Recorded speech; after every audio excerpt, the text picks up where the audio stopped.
సమయంలో దేవుని యొక్క సన్నిధిలో ఉన్నటువంటి మనందరం కూడా కొంత సమయము దేవుని యొక్క మాటలు, కొద్ది మాటల వల్ల కొంత సమయం జాగ్రత్తగా విందాం. మన బ్రతుకులను దేవుడు ఆశ్చర్య కార్యములు జరిగించాలని, అద్భుత కార్యములు జరిగించాలని జాగ్రత్తగా విందాం. గుడి వచ్చినందుకు ప్రభునాములు శుభాలు వందనాలు తెలియజేస్తున్నాను. ఈ దినమున నిన్నటి దినమున జరిగిన సంగతిలోని మనం జ్ఞాపకం ఉంచుకున్న తర్వాత మరలా ఈ దినమున యేసేపు యొక్క జీవితంలో ఉన్నటువంటి మరొక మాటను మనము కొంచెం జాగ్రత్తగా కొద్ది నిమిషాలు శ్రద్ధగా వినటి కొరకు సిద్ధపడదాం. ఎలాగంటే యేసేపు చేసిన దానికో చెయ్యని దానికో ఏదేమైతే యేసేపును తన యొక్క ప్రమేయం లేకుండా, తన యొక్క జీవితంలో ప్రభావం లేకుండా తనని చెరసాలలోనికి పంపించాడు. ఎక్కడికి చదువుకున్నామన్నా చెరసాలలోనికి పోయాడు యేసేపు. ఇప్పుడు చెరసాలలో ఉన్నటువంటి యేసేపు జీవితాన్ని, చెరసాలలో నుంచి బయటకు వచ్చేంతవరకు ఈరోజు మనం తెలుసుకొని ప్రార్థన చేసుకుందాం. ఈ సమయంలో ఆదికాండము 40వ అధ్యాయము, ఆదికాండము 40వ అధ్యాయము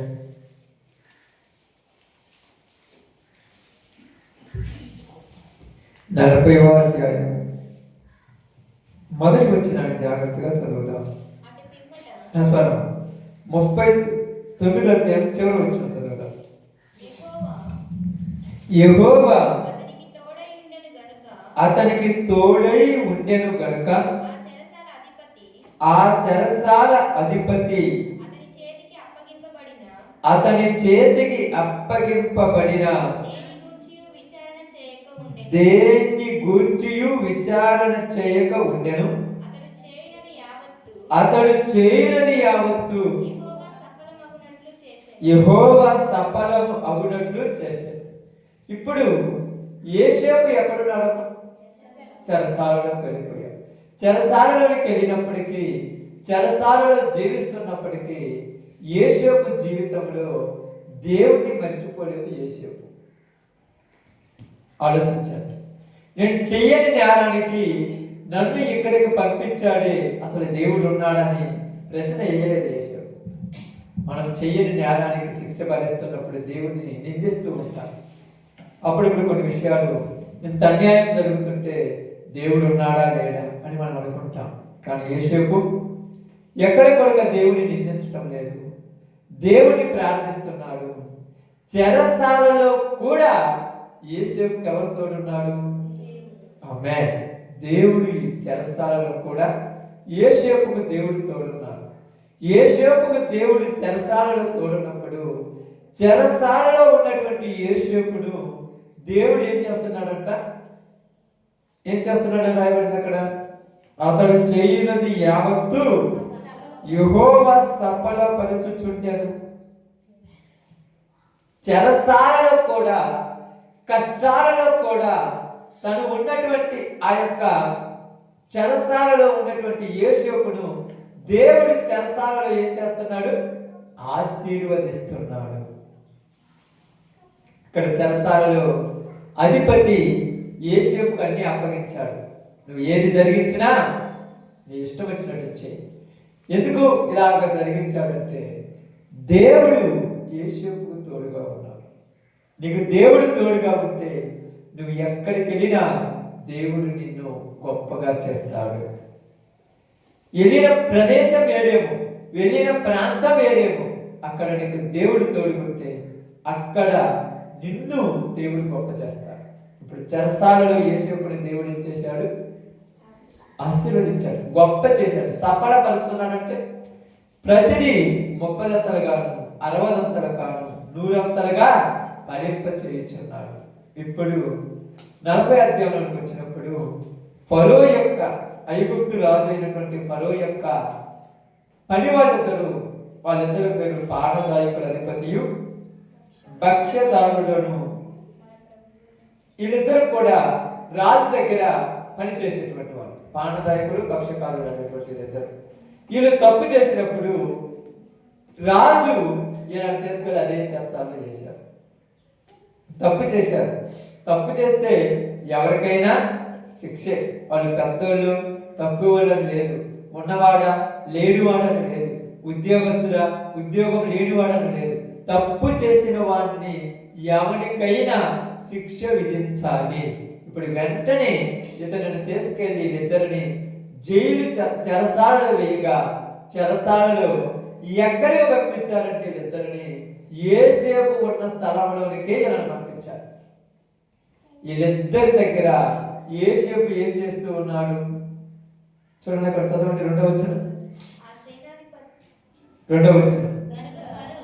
గనుక ఫరో పానదాయకుల అధిపతియు భక్ష్యకారుల అధిపతియునైన తన ఇద్దరు ఉద్యోగస్తుల మీద కోపపడి వారిని చెరసాలలో నుంచుటకై రాజ సంరక్షక సేనాధిపతికి అప్పగించను. అది యేసేపు బంధింపబడిన స్థలం. ఆ సేనాధిపతి వారిని యేసేపు వశము చెయ్యగా అతడు వారికి ఉపచారము చేసెను. వారు కొన్ని దినములు కావలిలో నుండిన తర్వాత వీళ్ళిద్దరిని ఎవరి చేతికి అప్పగించారు? యేసేపు చేతికి అప్పగించారు. యేసేపు వీళ్ళిద్దరికి ఏం చేస్తున్నాడంట? పరిచారం. ఇప్పుడు జలసాలలో ఉన్న ఈయన వాళ్ళకు పరిచారం చేయడం ఏంటి? ఆలోచించండి. నేను ఖైదీనే, మీరు ఖైదీనే. మీరు తప్పు చేశారు, నేను తప్పు చేశాను. నేను మీకు పరిచారం చేయడం ఏంటి? కుదురుద్దా? అంటే యేసేపు ఎక్కడికి వెళ్ళినా ప్రేమించే మనసు యేసేపులో. ఎక్కడికి వెళ్ళినా, ఏ ప్రాంతంలోకి వెళ్ళినా తన స్వభావం అనేది, తన గుణాతిశయం అనేది పోవటం లేదు. ఎక్కడ ఉన్నా నీ గుణము మారకూడదు. సంతోషంతో ఉన్నప్పుడు ఒకలాగా, సంతోషం లేనప్పుడు మరొకలాగా ఉండకూడదు నీ గుణం. ఎందుకంటే చీకటిలో నుండి ఆశ్చర్యకరమైన తన వెలుగులోనికి పిలిచింది దేనికంట? దేవుడు మనల్ని తన గుణాతిశయములను ప్రచురము చేయాలని. ఎక్కడ ఉన్నా నీ గుణము కనపడాలి. ఎక్కడ ఉన్నా నీ యొక్క గుణాతిశయం కనపడాలి. ఎక్కడ వెళ్ళినా. ఇప్పుడు ఉన్నది యేసేపు ఎక్కడ? చెరసాలలో. చెరసాలలో ఉన్నటువంటి ఇతను వాళ్ళకు పరిచారం చేయడం అనేది మామూలు సమస్య. నేనే కష్టాల్లో ఉన్నాను, నేను మీకేం పని చేశాను అన్నాడు. కానీ నువ్వు ఎక్కడ వెళ్ళినా నీ గుణాతిశయాలు గుర్తుపట్టుకోవాలి. కష్టాల్లో పోయినామని బాధపడుతూ కూర్చోకూడదు. కష్టాలలో కూడా సంతోషాన్ని ఎదుర్కోవాలి. కరువులలో కూడా సంతోషాన్ని ఎదుర్కోవాలి. బాధలలోనూ సంతోషాన్ని ఎదుర్కోవాలి. ఇప్పుడు యేసేపు బాధలలో ఉన్నాడు, కానీ ఇక్కడ ఏం వెతుక్కుంటున్నాడు? సంతోషాన్ని వెతుకుతున్నాడు. యేసేపు చెరసాలలో ఉన్నాడు, చెరసాలలోనూ ఏం వెతుకుతున్నాడు? సంతోషం వెతుకుతున్నాడు. ఈరోజు నువ్వు ఉన్నటువంటి కుటుంబంలో నీకు వచ్చిన సమస్యలలో, ఆ బాధలలో కృంగిపోతున్నావా? ఆ బాధలలో నువ్వు సంతోషాన్ని వెతుకడానికి ప్రయత్నిస్తున్నావా? ఇక్కడ ఇరువురికి పరిచారం చేస్తున్నప్పుడు ప్రభువా నీవు ఏమన్నావు? ప్రభు ఏమన్నాడు చెప్పండి? ఏమన్నావు? నిన్ను వలే నీ పొరుగు వారిని ప్రేమించమన్నావు కదా. ఇప్పుడు నేను వీరిని ప్రేమించుచున్నానయ్యా. వాళ్ళ దగ్గర కూర్చొని అన్యాయంగా నన్ను తీసుకొచ్చి ఇక్కడ వేసాడు ఎన్ని మాట్లాడట్లా. ఈ సంభాషణ తర్వాత సంగతి ఏం మాట్లాడుతున్నాడు? వారికి పరిచారం చేయించున్నాడు. ఇప్పుడు యేసేపు బాగండి, యేసేపు చెరసాలలో ఉన్నప్పుడు, చెరసాలలో ఉన్న యేసేపు దేవుని గుణాతిశయములు ప్రచురణ చేయించున్నప్పుడు దేవుడు యేసేపుకు తోడుగా ఉండెను. అది బాగా గుర్తుపెట్టుకోవాలి కదా. దేవుడు యేసేపుకు తోడుగా ఉండెను. కాబట్టి యేసేపును దేవుడు ఏం చేస్తున్నాడు? అభివృద్ధి పరుస్తున్నాడు. అభివృద్ధి. ఇప్పుడు ఇక్కడ ఈ ఇరువురికి రెండు కళలు వచ్చాయి. పానదాయకుల అధిపతికి ఒక కళ వచ్చింది, భక్ష్యకారుల అధిపతికి ఒక కళ వచ్చింది. వాళ్ళ కళల యొక్క భావాలను బట్టి మనం ఇక్కడ మాట్లాడదాం. బైబిల్ గ్రంథంలో నుంచి 5వ వచనం చదువుతాం చూడండి. వారిద్దరూ అనగా చెరసాలలో బంధింపబడిన ఐగుప్తు రాజు యొక్క పానదాయకుడును భక్ష్యకారుడును ఒక్కటే రాత్రి యందు కలలు కనిరి. ఒక్కొక్కడు వేరు వేరు భావముల కల కనెను.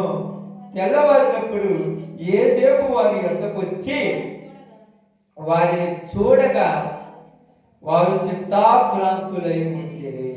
దేనికి? కళలు వచ్చాయి. కళలు వచ్చడం కామనే. ఇప్పుడు ఉన్నది ఎక్కడ? ఇల్లు చెరసాలలు. చెరసాలలో కంటే ఎక్కువ బాధ ఉంటుందా? ఆలోచించాలి. అంటే చెరసాలలోనికి వీళ్ళు దేనికి భయపడ్డారు? తప్పు చేశారు. అక్కడ అదే రాయబడింది. తప్పు చేయకుండా వీళ్ళని చెరసాలలో వేయాల, తప్పు చేశారు. ఇప్పుడు యోసేపుని దేనికి చెరసాలు వేశారు? తప్పు చేశారు. ఇప్పుడు బాగినండి, యోసేపుకు తనకు తాను తెలుసు తప్పు చేశాడో లేదు, వీళ్ళిద్దరికీ తెలుసు తప్పు చేశాడో లేదు. ఇప్పుడు వీళ్ళిద్దరే పెట్టుకోవాలి, మేము తప్పు చేశాము కాబట్టి మమ్మల్ని చెరసాలలో వేశారు. యోసేపు ఏమనుకుంటాడు? నేను తప్పు చేయకపోయినా నన్ను చెరసాలలో వేశారు. ఇప్పుడు వీళ్ళిద్దరిలో ఎక్కువ ఎవరు బాధపడాలి? కానీ ఎవరు బాధపడుతున్నారు ఇక్కడ? తప్పు చేసిన వాళ్ళే బాధపడుతున్నారు. తప్పు చేసిన వాళ్ళు ఎక్కువగా ఏం చేస్తారు? ఓవర్ యాక్షన్ అంటారు. అంటే ఓవర్ యాక్షన్ చేస్తుంటారు. నన్నేమి అన్యం పుణ్యం నా మీద నిందమవుతారు అంటారు. కానీ నువ్వు తప్పు చేసినా, నువ్వు తప్పు చేయకపోయినా, నువ్వు కాన్ఫిడెంట్ గా దేవుడి మీద ఆధారపడితే తగిన సమయంలో నిజం బయట పడుద్ది. అది గుర్తుపెట్టుకోండి. ఎప్పుడు కూడా నిందలు ఎంతో మంది వేస్తారు, ఎంతో మంది మన మీద లేని పొడి వేస్తుంటారు. భయపడద్దు. నువ్వు దేవుని సన్నిధిలో నిలబడినంత కాలము, నువ్వు దేవునితో కూడా నడిచినంత కాలము నీకు ఏ బాధ రాదు. ఇదే ఇక్కడ జరిగింది. యోసేపు వాళ్ళ ఇరువురిని చూసి, ఎందుకయ్యా మీరు బాధపడుతున్నారు? అయ్యా, రాత్రి మా ఇద్దరికి కళ వచ్చింది. కళ వచ్చిందా? ఏమి కళ వచ్చిందంటే, ఇప్పుడు ఒక ఆయన చెప్తున్నాడు చూడండి. అప్పుడు అమ్మా 9వ వచనం.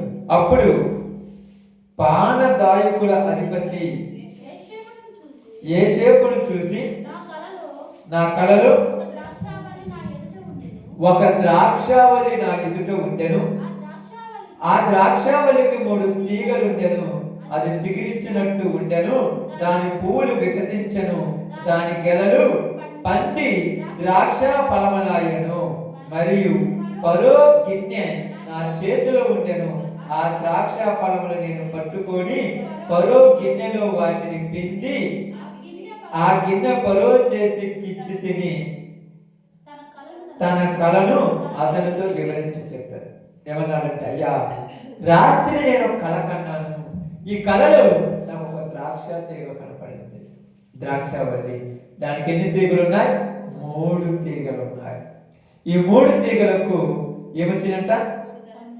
గెలలు. ఏమన్నా 3 తీగలును. అది చిగురించినటువంటి దాని పువ్వులు వికసించను. దాని గెలలు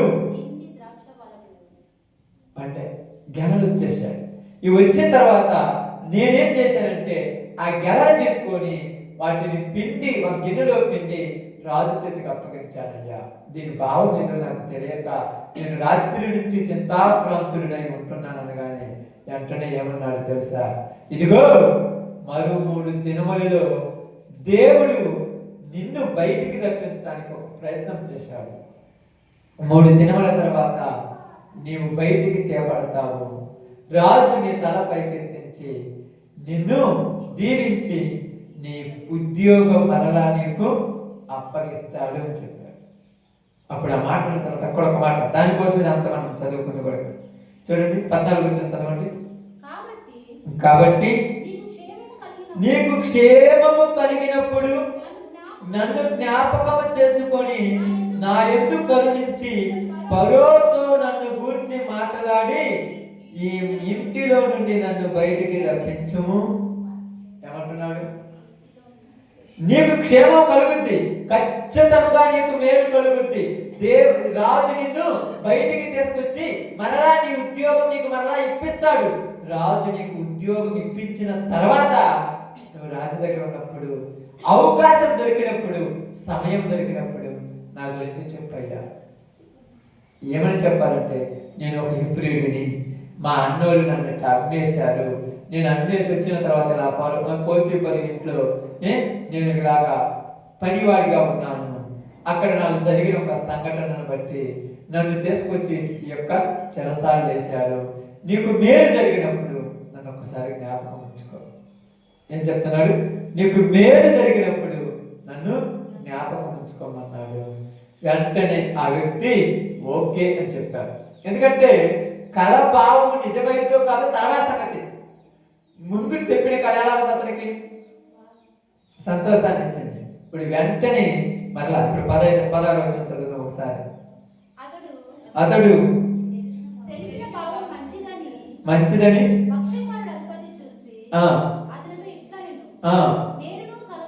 నేనుడు కలగంటిని, ఇదిగో తెల్లని పిండి వంటలు గల 3 గంపలు నా తల మీద ఉండెను. మీది గంపలు పరో నిమిత్తము సమస్త విధములైన పిండి వంటలు ఉండెను. పక్షులు నా తల మీద ఉన్న ఆ గంపలో నుండి వాటిని తీసుకొని తినుచుండెను. అందుకు యేసేపు దాని భావం ఇదే, ఆ 3 గంపలు 3 దినములు, ఇంకా 3 దినములలోగా పరో నీ మీద నుండి నీ తలను పైకెత్తి మ్రాను మీద నిన్ను వేలాడదీయించును. అప్పుడు పక్షులు నీ మీద నుండి నీ మాంసమును తినివేయునని ఉత్తరమిచ్చాను. ఇప్పుడు ఏనా కలగంటాడు. ఈయన నెత్తి మీద ఒక గంప ఉంది, ఆ గంపలో పిండి వంటలు ఉన్నాయి. ఈ పిండి వంటలు ఉన్నప్పుడు ఏం చేసినాయంటే, ఈ పిండి వంటలను పక్షులు వచ్చి తినిపోతున్నాయి, నేను కన్నకాలేదు. అయితే నీకేం చెప్తున్నాడు తెలుసా? మరో 3 దినములలో రాజు నీ తల పైకెత్తించి నిన్ను మ్రాను మీద వేలాడదీంచి చంపేస్తాడు. అప్పుడు పక్షులు వచ్చి నీ మాంసమును తినివేయను. ఇప్పుడు ఇద్దరు కళలు భావం తెలిసింది. ఇప్పుడు వీళ్ళిద్దరిలో ఎవరు సంతోషం ఉంటారు, ఎవరు బాధపడతారు? పానదాయకుల అధిపతి సంతోషం ఉంటాడు, భక్ష్యకారుల అధిపతి బాధపడుతూ ఉంటారు. ఇక రెండోది ఇక్కడ మీకు అర్థం చేసుకోవాల్సిన విషయం ఏంటంటే, ఇద్దరు చెప్పిన భావము నిజమో అబద్ధమో తెలియక టెన్షన్ పడుతుంటారు. ఇప్పుడు పానదాయకుల అధిపతి ఏమనుకుంటారు? నాకు మేలే జరుగుతుందని చెప్పాడు కదా, ఓకే మేలు జరిగితే మంచిది అనుకుంటాడు. భక్ష్యకారుల అధిపతి ఏం చెప్పాడు? వీడు చెప్పింది నిజంగా జరుగుద్దా? డౌట్ వస్తుంది కదా, నిజంగా జరుగుద్దా? ఎవరు చూశారులే, 3 రోజులకు మమ్మల్ని బయటకు తీసుకుపోవటం ఏంది, మమ్మల్ని ఎందుకు తీసుకెళ్తారు, అసలు అవసరం ఏముంది? వీడంతా మనల్ని భ్రమ పెట్టడానికి, మనల్ని మగ్గ పెట్టడానికి ఏదో మాయ మాటలు చెప్తున్నాడు. అయితే యేసు ఒక మాట అన్నాడు ముందు, ఇదిగో కలల భావము చెప్పుటకు నా వశమున లేదు, అది దేవుడి వశమున ఉన్నది, దేవుడు తెలియజేయమన్నదే నేను మీకు తెలియజేస్తాను అన్నప్పుడు యేసేపు చెప్పాడు అనుకున్నారా? దేవుడు చెప్పాడంటే నేను అన్నారా? ఆమేన్. యేసేపే చెప్పాడు. దేవుడు ఎందుకు చెప్పాడు? ఈరోజు దేవుడి వాక్యము కూడా, దేవుడి మాటలను ప్రజలకు తెలియపరుచుతున్నప్పుడు ఇది బోటకం మాటలు అనుకునే వాళ్ళు ఎక్కువైపోయారు. నమ్మకం లేదు జనాలకు. ఎందుకంటే వాళ్ళు ఇది నమ్మి జీవితాలను బాగు చేసుకోవాలని ఎవరికీ లేదు. ఎవరు చూశారంటే 3 దినాలలో జరుగుతుందంటే నేను నమ్మటం లేదు వాళ్ళు. 3 దినాలలో జరుగుతుందంటే వాళ్ళకే కొంచెం డౌట్గా అనిపించింది. వెంటనే 3 దినాలైన తర్వాత అక్కడ జరిగింది చూడండి. 3 దినములందు జరిగినది ఏమనగా, 3వ దినమునందు జరిగినది ఏమనగా ఫరోకు జన్మదినము కనుక, ఏంటంట? ఫరో జన్మదినము కనుక తన సేవకులందరికీ విందు చేయించి వారి నడుమ పానదాయకుల అధిపతి తలను, భక్ష్యకారుల అధిపతి తలను పైకెత్తి పానదాయకుల అధిపతి ఉద్యోగం మరలా అతనికి ఇచ్చను కనుక అతడు ఫరో చేతికి గిన్నె ఇచ్చెను. మరియు యేసేపు వారికి తెలిపిన భావము చొప్పున భక్ష్యకారుల అధిపతిని వేలాడదీయించెను. అయితే పానదాయకుల అధిపతి యేసేపును జ్ఞాపకము చేసుకొనక అతన్ని మర్చిపోయాడు. ఎవరెవరిని మర్చిపోయారు? ఇక్కడ మేలు చేశాడు, మేలు జరిగింది కదా. ఏమన్నాడు? ఇదిగో నీ కళ యొక్క భావం ఇది, ఖచ్చితంగా 3వ దినమందు నువ్వు విడుదల పొందుతావు, 3వ దినమున నిన్ను బయటికి తీసుకొస్తారు, నువ్వు బయటికి వచ్చిన తర్వాత నన్ను జ్ఞాపకం చేసుకో, నన్ను జ్ఞాపకం చేసుకో. దేవుడు మనకు అదే చెప్పాడు. దేవుడు మన జీవితంలో అదేమంటాడు, ఇదిగో నేను మీ కొరకు పాపం అనే ఊబిలో చిక్కుకున్న మీ అందరి నిమిత్తమై, పాప ఊబిలో పాతాళానికి చేరువైన మీ అందరి కొరకు నేను నా రక్తమును దారపోచాను, నా ప్రాణము దారపోచాను. మీకు మేలు జరిగినప్పుడు నన్ను జ్ఞాపకం చేసుకోండి.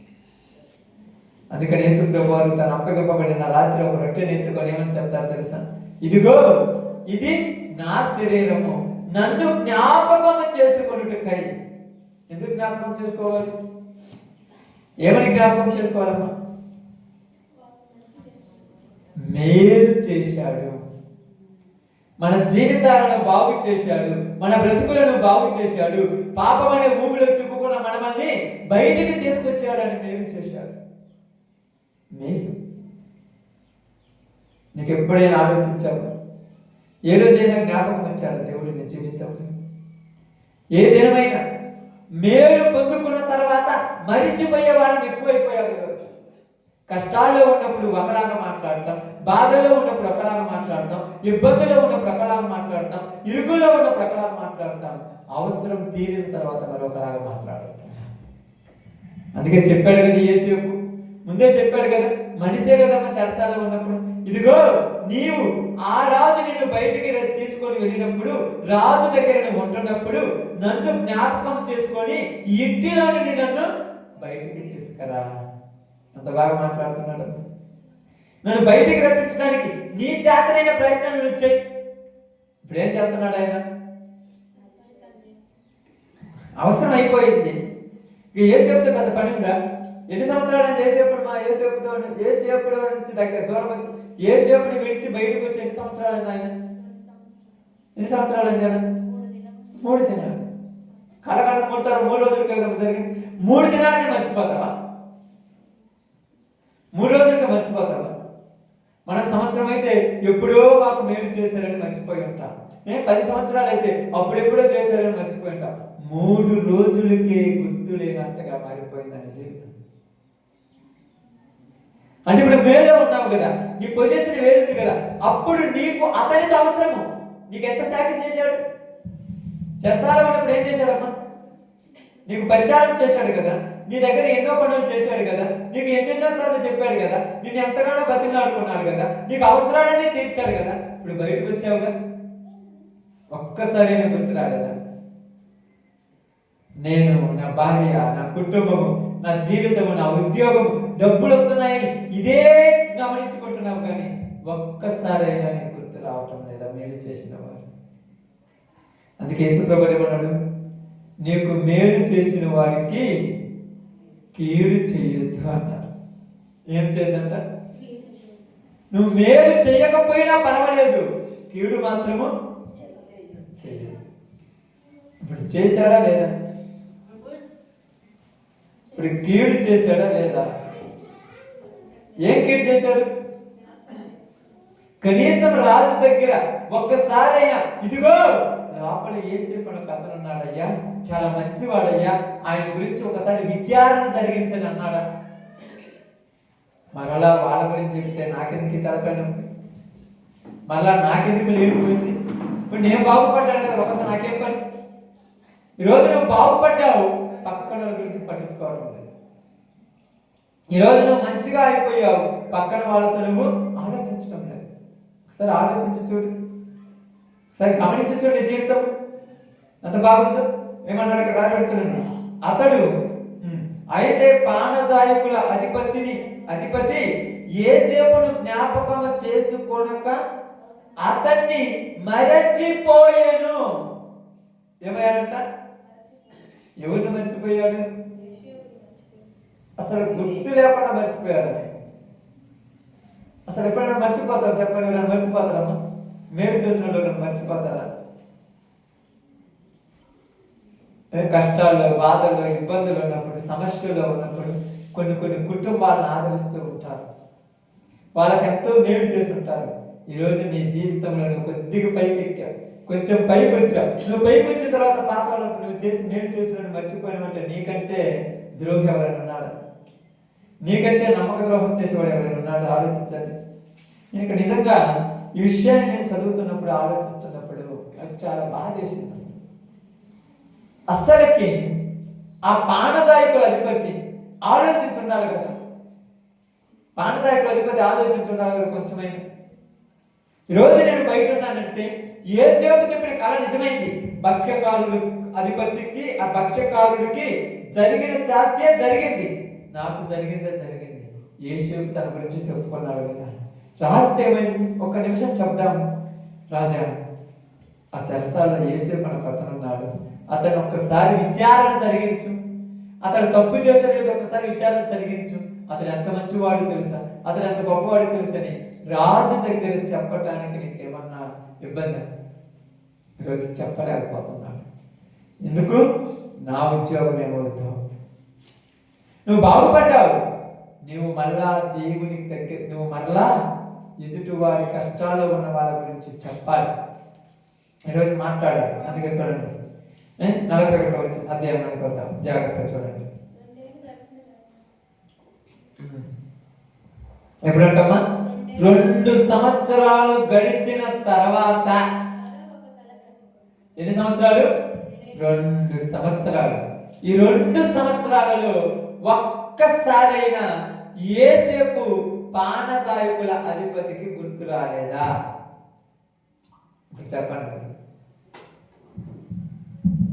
గుర్తు రాలేదా?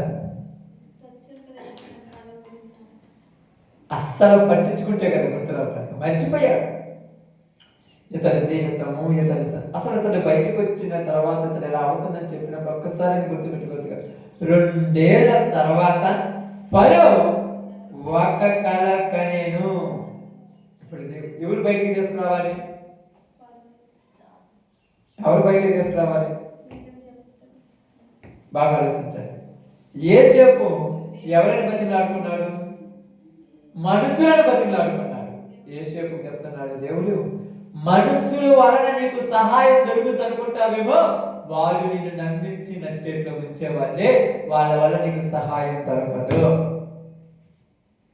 2 సంవత్సరాలు ఎదురు చూశాడు దేవుడు యేసేపు గురించి రాజుతో మాట్లాడతాడేమో అని. ఈ 2 సంవత్సరాలలో ఒక్క పూటైనా, ఒక్క క్షణమైనా, ఒక్క గడి అయినా ఏది పడితే అది మాట్లాడుతున్నాడు. కానీ గిన్నె అందించేవాడు కదా, పక్కనే ఉండేవాడు కదా.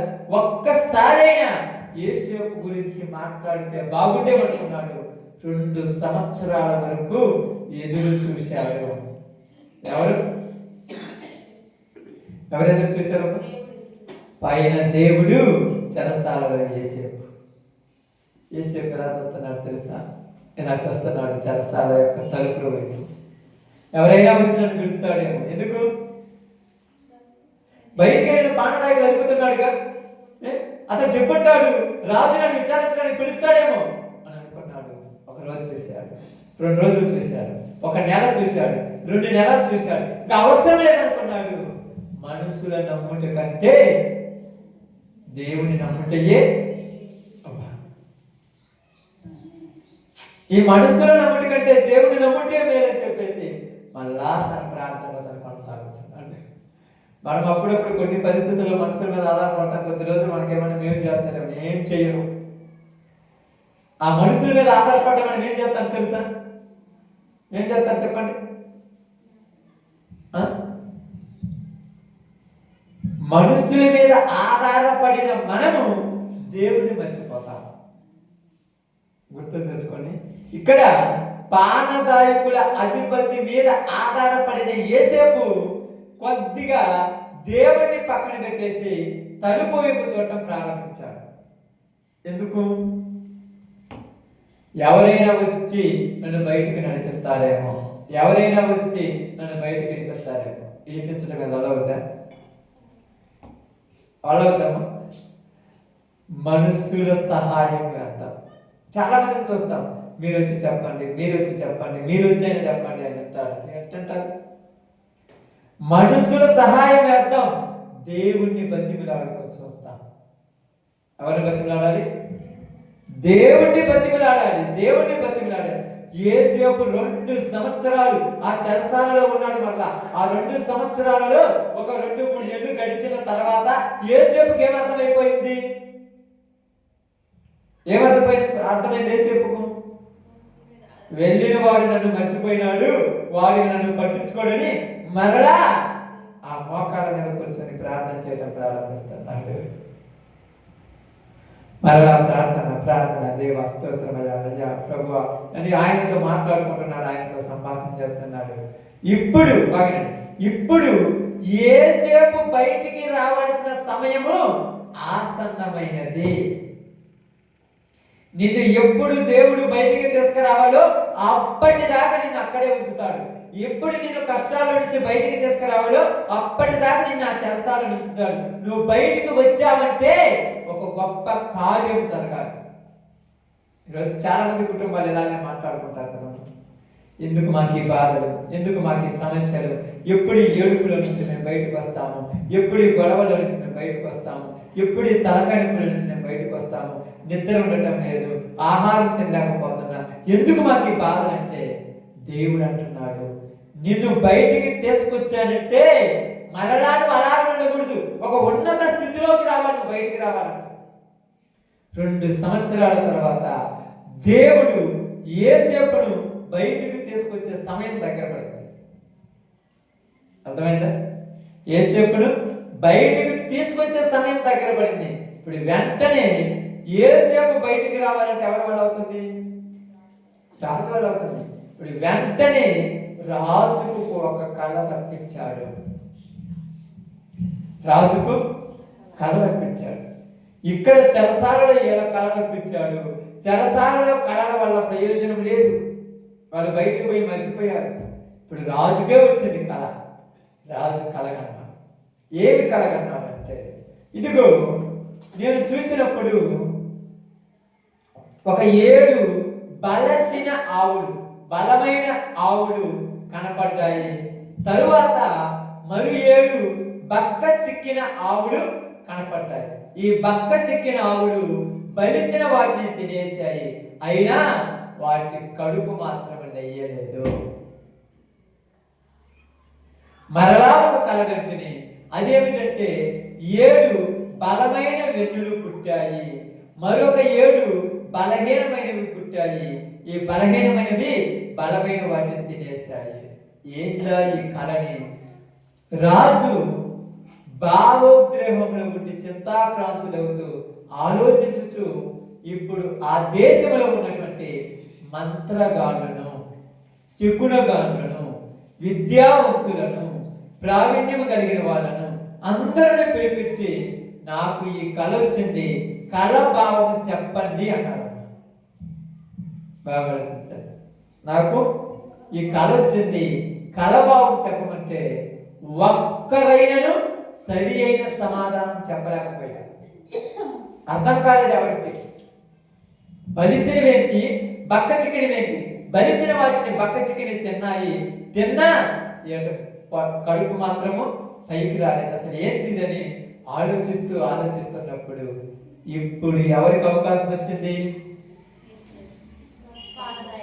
అమ్మే పానదాయకుల అధిపతికి ఇప్పుడు అవకాశం వచ్చింది. ఇప్పుడు వెంటనే అవకాశం వచ్చిన పానదాయకుల అధిపతి, అయ్యో యేసేపు ఉన్నాడు కదా కళల భావం చెప్పేవాడు, యేసేపు నన్ను గుర్తు తెచ్చుకోమన్నాడు, ఇన్ని రోజులు నేను యేసేపును గుర్తు తెచ్చుకోలేకపోయాను, సమయం వచ్చిందని చెప్పేసి వెంటనే రాజు దగ్గర పోయి, రాజా నీ కళల భావం చెప్పగలిగిన వాడు ఒకడున్నాడు.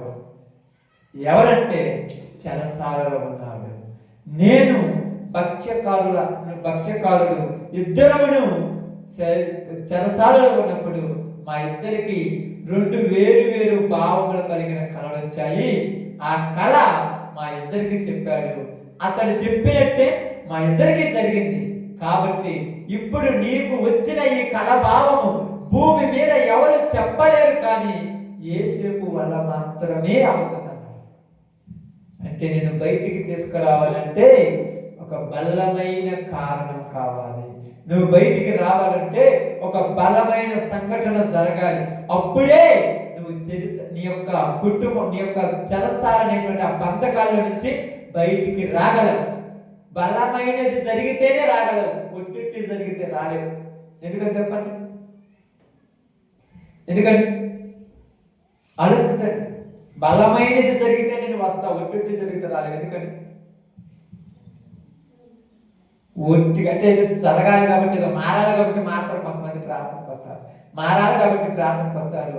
వచ్చిన వాళ్ళు ఎక్కువ రోజులు నిలబడతారు, 4 రోజులు ఉంటారు, మళ్ళీ అదే దారిలో వెళ్ళిపోతుంటారు. కానీ నేను బలమైన స్థితిలో నిలబెట్టాలంటే నువ్వు చెరసాలలో ఎన్ని రోజులు ఉండాలి? చాలా రోజులు ఆ కష్టాల్లో ఉండాలి. 430 సంవత్సరాలు ఇశ్రాయేలీయులు ఐగుప్తుల యొక్క బానిసత్వంలో ఉన్నటువంటి వీళ్ళు ఆ బాధను తట్టుకోలేక మొరపెట్టాడు.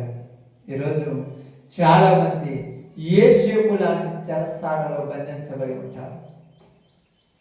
అనుకుంటారు ఎప్పుడు మాకు ఈ యొక్క చెరసాలలో నుంచి విడుదల, ఒకవేళ చెరసాలలో నుంచి విడుదల కలిగించాడు అనుకో, ఏం జరుగుతుంది? ఏం కలుగుతుంది చెప్పండి? బయటకు వచ్చాడు ఒక ఆయన, ఎవరు గుర్తుపెట్టుకో, ఎవరు?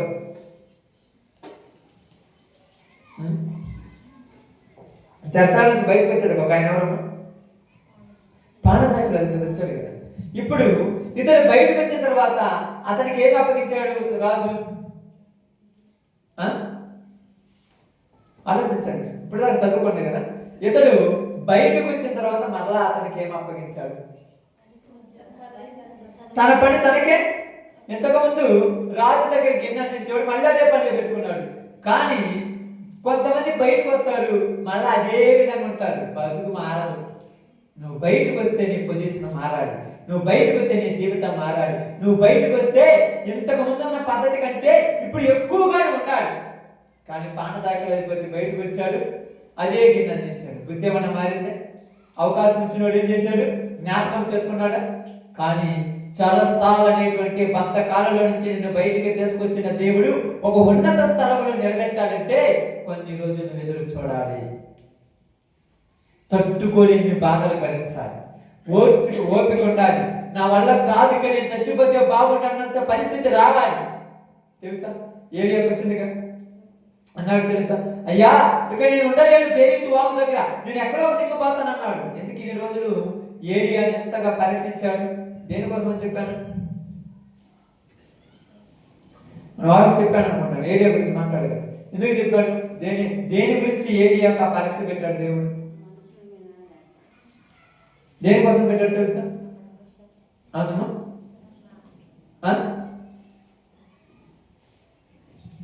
గుర్తులేదా? అదే కేరీతు వాగు దగ్గర ఉంచాడు, సారేపతి ఎదరాల దగ్గర ఉంచాడు. ఇంతగా ఎందుకు పరీక్ష పెట్టాడు ఏలియాకు దేవుడు? ఈ పరీక్షలో నువ్వు గెలిస్తే నిన్ను మెయిన్ ఎగ్జామ్ ఉంది దాంట్లో పెంచాలి. ఆ మెయిన్ ఎగ్జామ్ ఏంటది? ముఖ్యమైన పరీక్ష ఏంది ఏలియా జీవితంలో? ఆ పర్వతం మీద అందరి ఎదురుగా బయలు దేవత కాదు, యెహోవాయే దేవత దేవుడిని నిరూపించాలంటే ఇవన్నీ గెలవాలి. ఇవన్నీ గెలిచిన తర్వాత కదా అప్పుడు అన్నాడు, ఇదిగో బయలు ప్రవక్తని మొదలుపెట్టండి, ఎడవండి, అడగండి, అద్యాన్ని ఇదని మీరు చేయమని చెప్పాడు. ఎంతో చేశాడు, అయినా ఏమీ జరగలేదు.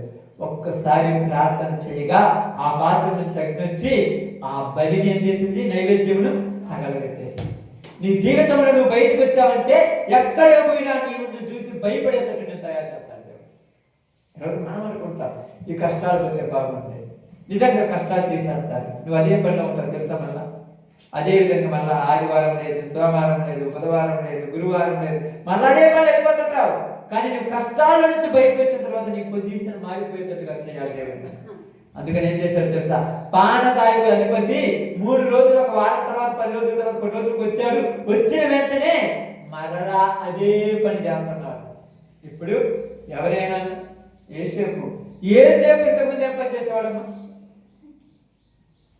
ఇంతకుముందు ఏం పని చేసేవాడు యేసేపు? పోతీఫరు ఇంట్లో పనివాడు. పోతీఫరు ఇంట్లో పనివాడు. ఇప్పుడు బయటకు వస్తే మళ్ళా పోతీఫరు ఇంట్లో పనివాడు ఉంటే ఉపయోగం ఏముంది? ఇప్పుడు బయటకు వస్తే పోతీఫరు కంటే గొప్పడు ఫరో దగ్గరే పనుడు కావాలి. నువ్వు ఒక స్థితిలో నుంచి బయటకు వస్తే అంతకు మించి ఎక్కాలి కానీ తగ్గకూడదు. తెలుసా? ఒకప్పుడు మన పరిస్థితి ఒకలాగా ఉంది, ఇప్పుడు మనం బయటకు వచ్చిన తర్వాత ఒకలాగా మెరిగిపోయాం. ఇప్పుడు మనం అర్థమవుతుందా? ఒకప్పుడు ఒకలాగా ఏదో ఒక పూట ప్రార్థన కాజువారు వెళ్ళేవాళ్ళము, ఎలా కూర్చునే వాళ్ళం. కానీ ఇప్పుడు దేవుడు మనల్ని బయటకు రప్పించాడు. కొన్ని బాధలు, కొన్ని సమస్యలు, కొన్ని కష్టాలు, కొన్ని నిందలు, కొన్ని అవమానాల నుంచి బయటకు వచ్చాము. ఇప్పుడు దేవుడు ప్రతిరోజు సువార్త. నీ పరిస్థితి అట్లా మారిపోవాలి. వచ్చింది నా బాధ ఇంతేనని ఉండకూడదు. ఓపికతో చెరసాలు ఎదురు చూడాలి. అర్థమవుతుందా? నువ్వు ఓపికతో ఎదురు చూడాలి. మళ్ళా వచ్చి అదే విధంగా ఉంటే ఉపయోగం ఉందా? మళ్ళా అదే విధంగా గిన్నె అందిస్తే ఉపయోగం ఏముంది? మారామంటారు, అదే పనులు చేస్తుంటారు. బాగుపడ్డామంటారు, మళ్ళీ అదే స్థితి. నీ జీవితం మారితేనే నువ్వు బాగుపడ్డ లక్ష్యం. ఇప్పుడు వెంటనే ఏం జరిగింది తెలుసా? యేసేపును రప్పించమని చెప్పాడు. చూడండి, ఇక్కడ రాయబడినటువంటి మాట చూడండి. 11వ వచనం నుంచి, అతడు మాకు ఏ ఏ భావములు తెలిపెనో ఆయా భావములు చెప్పిన జరిగను. నా ఉద్యోగం నాకు మరలా ఇప్పించి భక్ష్యకారుడు వేరాడు దించినని ఫరోతో చెప్పాను. ఫరో యేసేపును పిలవనంపెను కాబట్టి చెరసాలలో నుండి అతన్ని త్వరగా రప్పించి అతడు సవరము చేయించుకొని మంచి బట్టలు కట్టుకొని ఫరో యొద్దకు వచ్చాను. ఎలా తీసుకొచ్చారు? బయటికి తీసుకొస్తావా? నీ పాత జీవితాన్ని కడిగేసి కొత్త జీవితంతో రావాలి. నీ పద్ధతి మారిపోవాలి, నీ ఆలోచన మారాలి. కొత్తగా వచ్చాడు. ఫరో ఎదుటికి వచ్చి నిలబడి ఫరో చెప్పిన కలల భావం అన్నాడు. కలలు విన్నాడు. ఇది నువ్వు కలల భావం చెప్పగలవంటే ఫరోతో యేసేపు ఏమంటున్నాడు? నా వల్ల అయితే కాదు కానీ దేవుడే ఫరోకు దాని భావమును తెలుపును అని చెప్పాడు. చూడండి, ఇక్కడ పానదాయకుడు అధిపతి ఏం చెప్పాడు? మాకు చెప్పింది ఎవరన్నాడు? యేసేపు అన్నాడు. ఇప్పుడు యేసేపు ఏమంటున్నాడు? నా వల్ల కాదు. ఈరోజు ఎవరైనా అలాగే వాళ్ళు ఉన్నారా?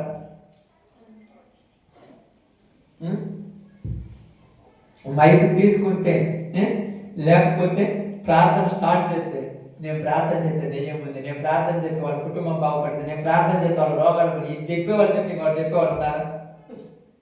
ఇదే ప్రతి వాళ్ళు చెప్పేది. నేను వాక్యం చెప్తే ఎంతమంది మారారు, ఎంత మారారు. ఇక్కడ యేసేపు ఏమంటున్నాడు? నా వల్ల కాదు. ఈరోజు నువ్వు చెప్పగలవా మాట? నా వల్ల కాదు, నేనేమి చేయలేను, సమస్తము చేయగలిగినది దేవుడే. చాలా మంది అంటారు, అప్పుడప్పుడు అంటుంటారు, మేము ఆ ఊరు ప్రార్థన పోతే నేను ప్రార్థన చేస్తే దెయ్యాలపై అంటారు.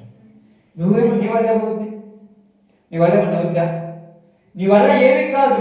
నువ్వు ఇంకా అదే స్థితిలో ఉన్నావంటే నిన్ను నువ్వు గొప్ప చేసుకుంటున్నావు. జరిగించేది ఎవరు? దేవుడే. నేనేం చేయలేను. అందుకేమన్నాడు తెలుసా?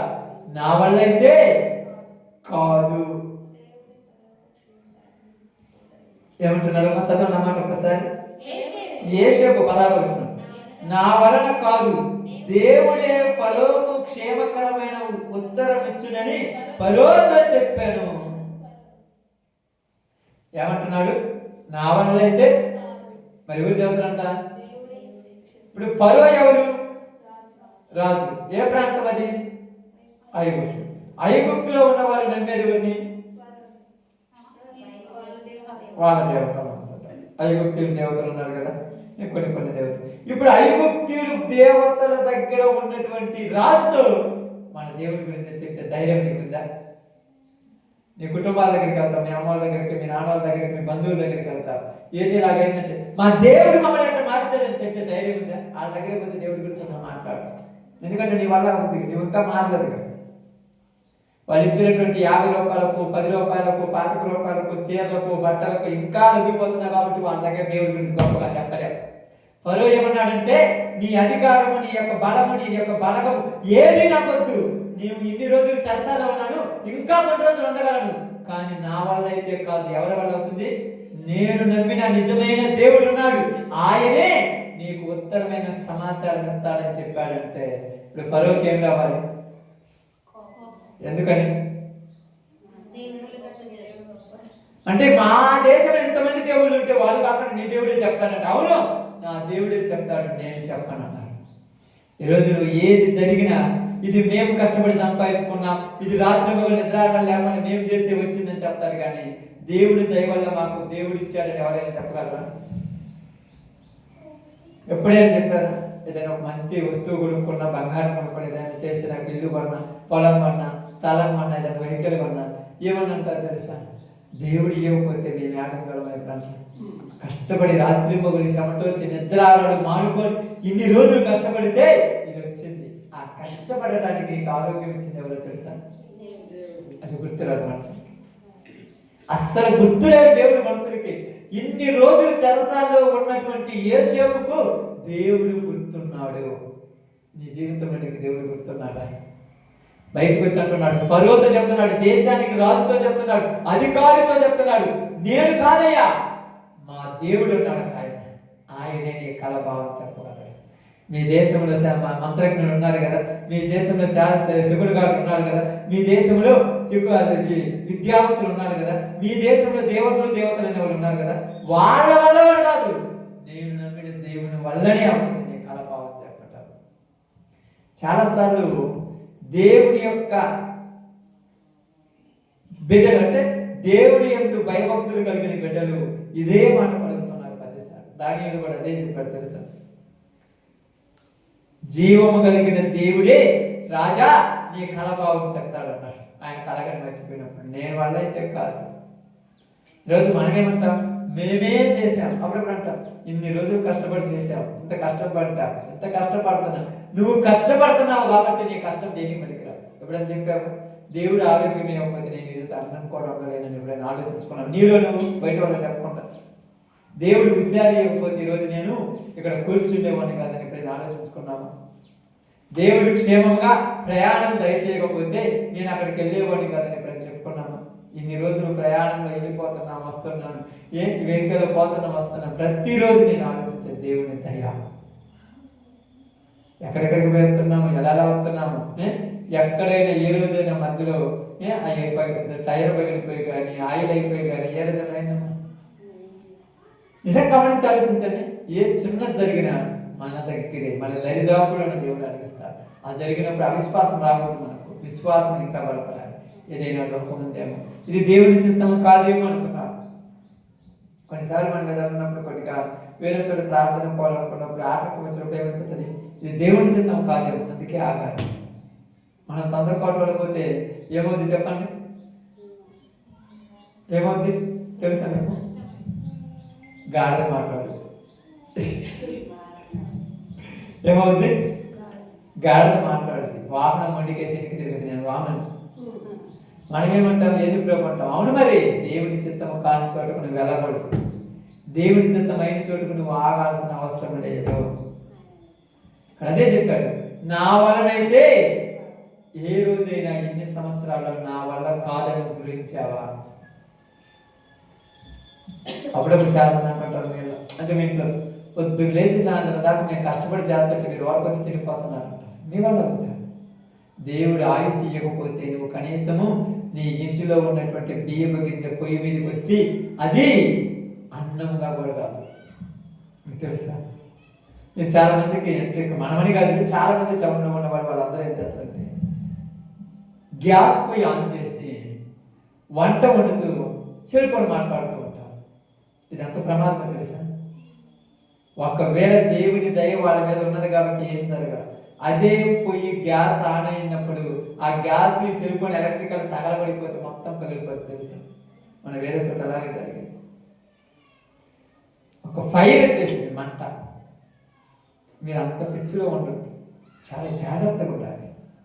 కొన్ని ప్రాంతాలలో కొన్ని కండిషన్లో పాటించాలి. పెట్రోల్ బంక్ దగ్గరికి వెళ్ళినప్పుడు ఏం చేస్తారు? మొబైల్ ఆఫ్ చేయండి అని చెప్తారు.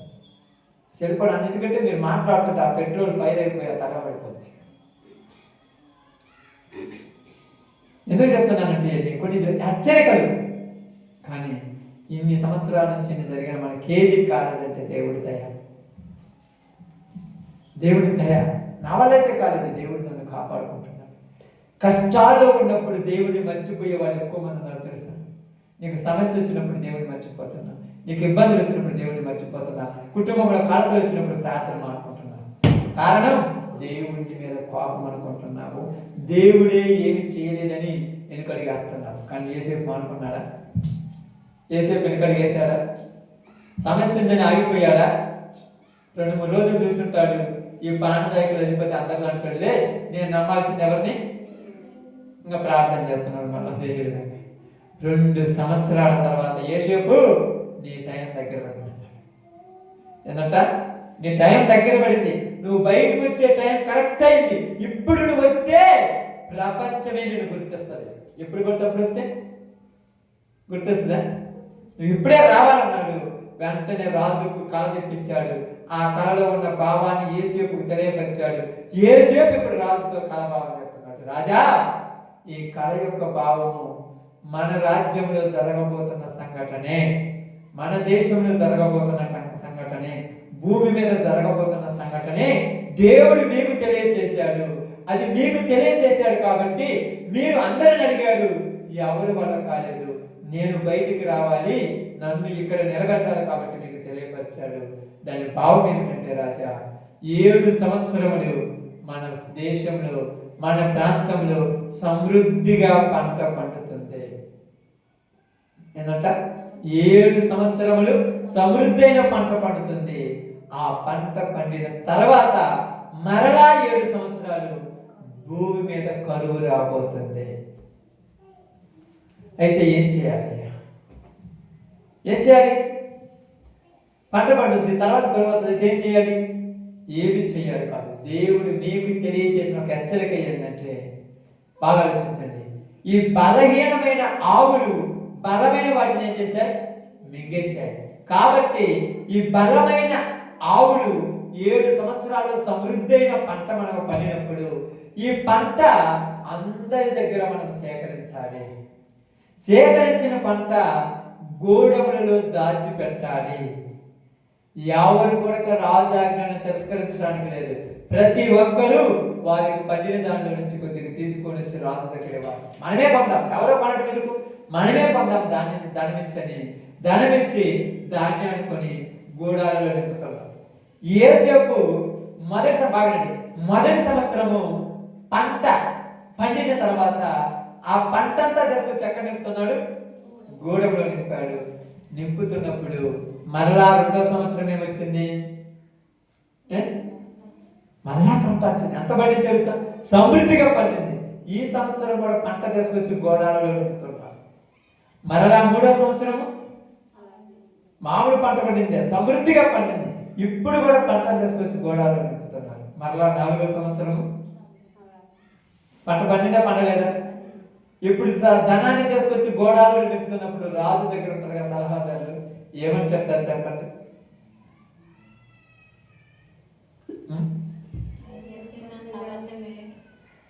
అయ్యా, నీ పోయిన సంవత్సరం పంట పండింది, ఇప్పుడు పంట పండింది, మళ్ళీ ఇప్పుడు పండింది, ఇది మొత్తం తగలబెట్టుకుంటాడా? యోసేపు ఏమన్నా? నువ్వు వాడి మాట్లాడి పాడైపోతున్నావు. వాడి ఊరిలో ఒక దేవత, వాళ్ళ దేవుడు చెప్పాడని చెప్పి నువ్వు పాడైపోతున్నావు. మన దేవుళ్ళు దేవత మనకు సమృద్ధి అయిన పంట ఎంతుంటే మనకెందుకయ్యా ఇబ్బందులు అంటే రాజు ఒకటే చెప్పాడు, ఇదిగో ఈ దేశం మీద పెత్తనము గాని అధికారము గాని ప్రతిదీ యోసేపుదే, నాది లేదు అన్నాడు. అంతగా హెచ్చించాడు దేవుడు యోసేపు. చెరసాల నుంచి బయటకు వస్తే రాజుదేమి లేదు, అంతా ఆయనదే. చూడండి, కావాలంటే చదువుకుంటాం, చూడండి.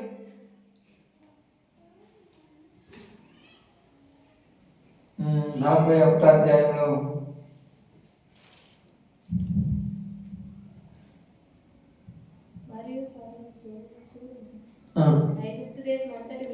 ఎన్నో వచ్చినామా? 41వ అధ్యాయం వచ్చిన 41 చూడండి. 41.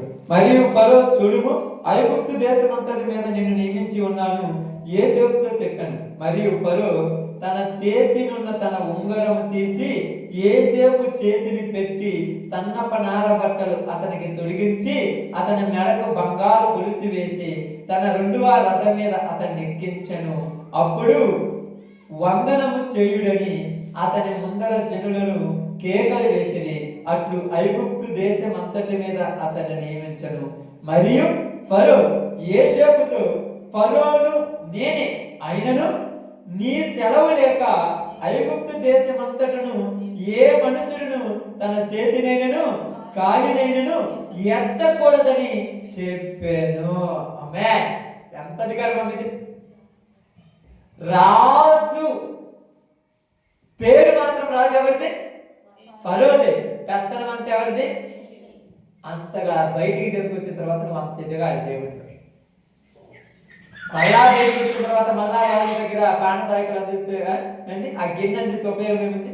బయటకు వచ్చిన తర్వాత మళ్ళా పోయి పోతీపర్ ఇంట్లో పని పడుకుంటే ఉపయోగం ఉందా? విలువ ఏమనుందా? ఇప్పుడు పోతీపరే ఎవరి దగ్గర పనివాడు? ఆమేన్. పోతీపర్ భార్యే ఎవరి దగ్గర పని చేయాలి? ఇప్పుడు పోతీపర్ ఇంట్లో ఉన్న వాళ్ళే ఎవరి దగ్గర పనివాళ్ళు? ప్రతిదీ కాలైనా చేయలేనా కదలాలంటే ఎవరు పర్మిషన్ ఉండాలి? ఇప్పుడు ఏసేపు బాధపడాలా సంతోషపడాలా? ఎన్ని రోజులు నన్ను చెరసాలలో ఉంచింది ఈ అధికారం ఇవ్వటానిక. నీకు అధికారం ఇవ్వాలంటే కొన్ని రోజులు నువ్వు ఓర్చుకోవాలి. చెరసాలలో ఏం నేర్పించాడు ఏసేపుకు? ఏం నేర్పించాడు అనుకుంటా? ఓర్పు, సహనం. ఇంకా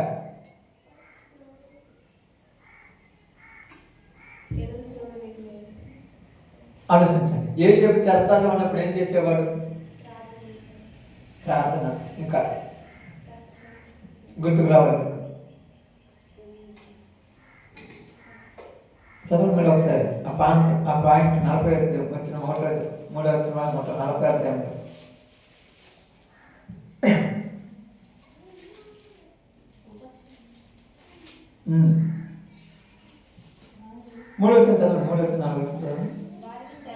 వారిని చెరసాలలో నుండి రాజు సంరక్షక సేనాధిపతికి అప్పగించను. అది యేసేపు బంధింపబడిన స్థలము. ఆ సేనాధిపతి వారిని యేసేపు వశము చేయగా అతడు వారికి ఉపచారం చేయించు వారిని కొన్ని దినముల కావలిలో నుండిన తర్వాత ఏంటంట? ఇక్కడ ఎవరికి అప్పగిస్తాడు? చెరసాలలో ఉన్నా కూడా పెత్తనం చేయడం నేర్చుకున్నాడు. పెత్తనం అప్పగించాలంటే అందరి మీద అతను ఏంటంట? చూడండి, అక్కడ ముందు అనుకుంటాను 22 చూడండి, 22 వచ్చిన 39, 22. చెరసాలలో అధిపతి ఆ చెరసాలలో ఉన్న ఖైదీలందరినీ యేసేపు చేతికి అప్పగించను. అక్కడ ఏమి చేసిరో అదంతయు అతడే చేయించువాడు. ఇప్పుడు ఎక్కడ కథనం చేస్తున్నాడు? జైల్లో ఉన్నవాడు అధికారి. అక్కడ నేర్పించాడు, నువ్వు దేశాన్ని ఏలాలంటే ముందు జైల్లో ఏలాలి. జైల్లో ఉండేది అందరూ ఎవరు? దొంగలు, దోచుకునేవారు. వాళ్ళని ఏలాలంటే మామూలు విషయమా? మామూలు విషయం చెప్పండి. ఒక్కొక్కడు ఇటు పక్కన జై నువ్వేదిరా మాకు చెప్పేది అంటాడు, ఇటు పక్కడు వస్తాడు. కానీ అందరినీ అధికారంతో ఎవరిని ఎలా సర్దు చేయాలో, ఎవరికి ఏమి ఎప్పుడు అప్పగించాలో అందరికన్నీ అనుగ్రహించి చెరసాలలో గందరగోళం లేకుండా చేశాడు. నిన్నగాక మన వచ్చినన్ని పెత్తనదారుని చేతి ఒప్పుకుంటారా? కానీ చెరసాలలో ఉన్న యేసేపు పోయి అందరి మీద పెత్తనం చేస్తున్నట్టు అర్థమైంది. యేసేపు జ్ఞానముతో, దేవుని జ్ఞానముతో ఎవరి కాడ ఎలా మెలగాలో నేర్చుకున్నాడు. ఇప్పుడు బయటకు వచ్చిన తర్వాత దేశంలోనే అధికారి అయిపోయాడు. రాజు తర్వాత రాజే, పేరు మాత్రం రాజుదే, పెత్తనమంతా యేసేపుదే. ఇప్పుడు చూడండి, ఎవరైనా పంట వేయాలన్నా, పంట తీసుకోవాలన్నా ఎవరి కాడికి రావాలి? యేసేపు దగ్గరికి. ఇప్పుడు ఎందుకు ఈ యొక్క అధికారం యేసేపుకు రాజు ఇచ్చాడు చెప్పండి?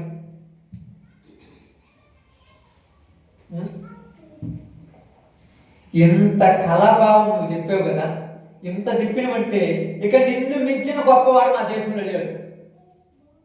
నువ్వెవరివి? హెబ్రీడ్. వేరే దేశం నుంచి మా దేశానికి బానిసకి అమ్మబడిన వాడివి, దాసుడిగా వచ్చిన వాడివి. నీవు గొప్పవాడివి, ఎందుకంటే నీ దేవుడు గొప్పవాడు. కాబట్టి నీ దేవుని యొక్క ఆత్మ కలిగిన నువ్వే మా దేశం మీద పెత్తనం చేయాలి. 3 చేతి మేము ఒప్పుకోమన్నాను. వెంటనే ఆ దేశం మీద అధికారిగా చేసి ఇక్కడ ఏది చెయ్యాలన్నా సమస్తము నీ వశమునే ఉన్నదని చెప్పాను. అప్పుడు వెంటనే అక్కడ ఉన్నటువంటి ఒక అతన్ని పిలిచి, ఆ అతని యొక్క కుమార్తె పోతీపేరు అనేటువంటి ఒక అతను ఉన్నాడు. అతని యొక్క కుమార్తె అయినటువంటి అనేషేతు అనే ఆమెను యోసేపుకి ఇచ్చి పెళ్లి చేశాడు. యోసేపుకు 2 కుమారులు కలిగారు.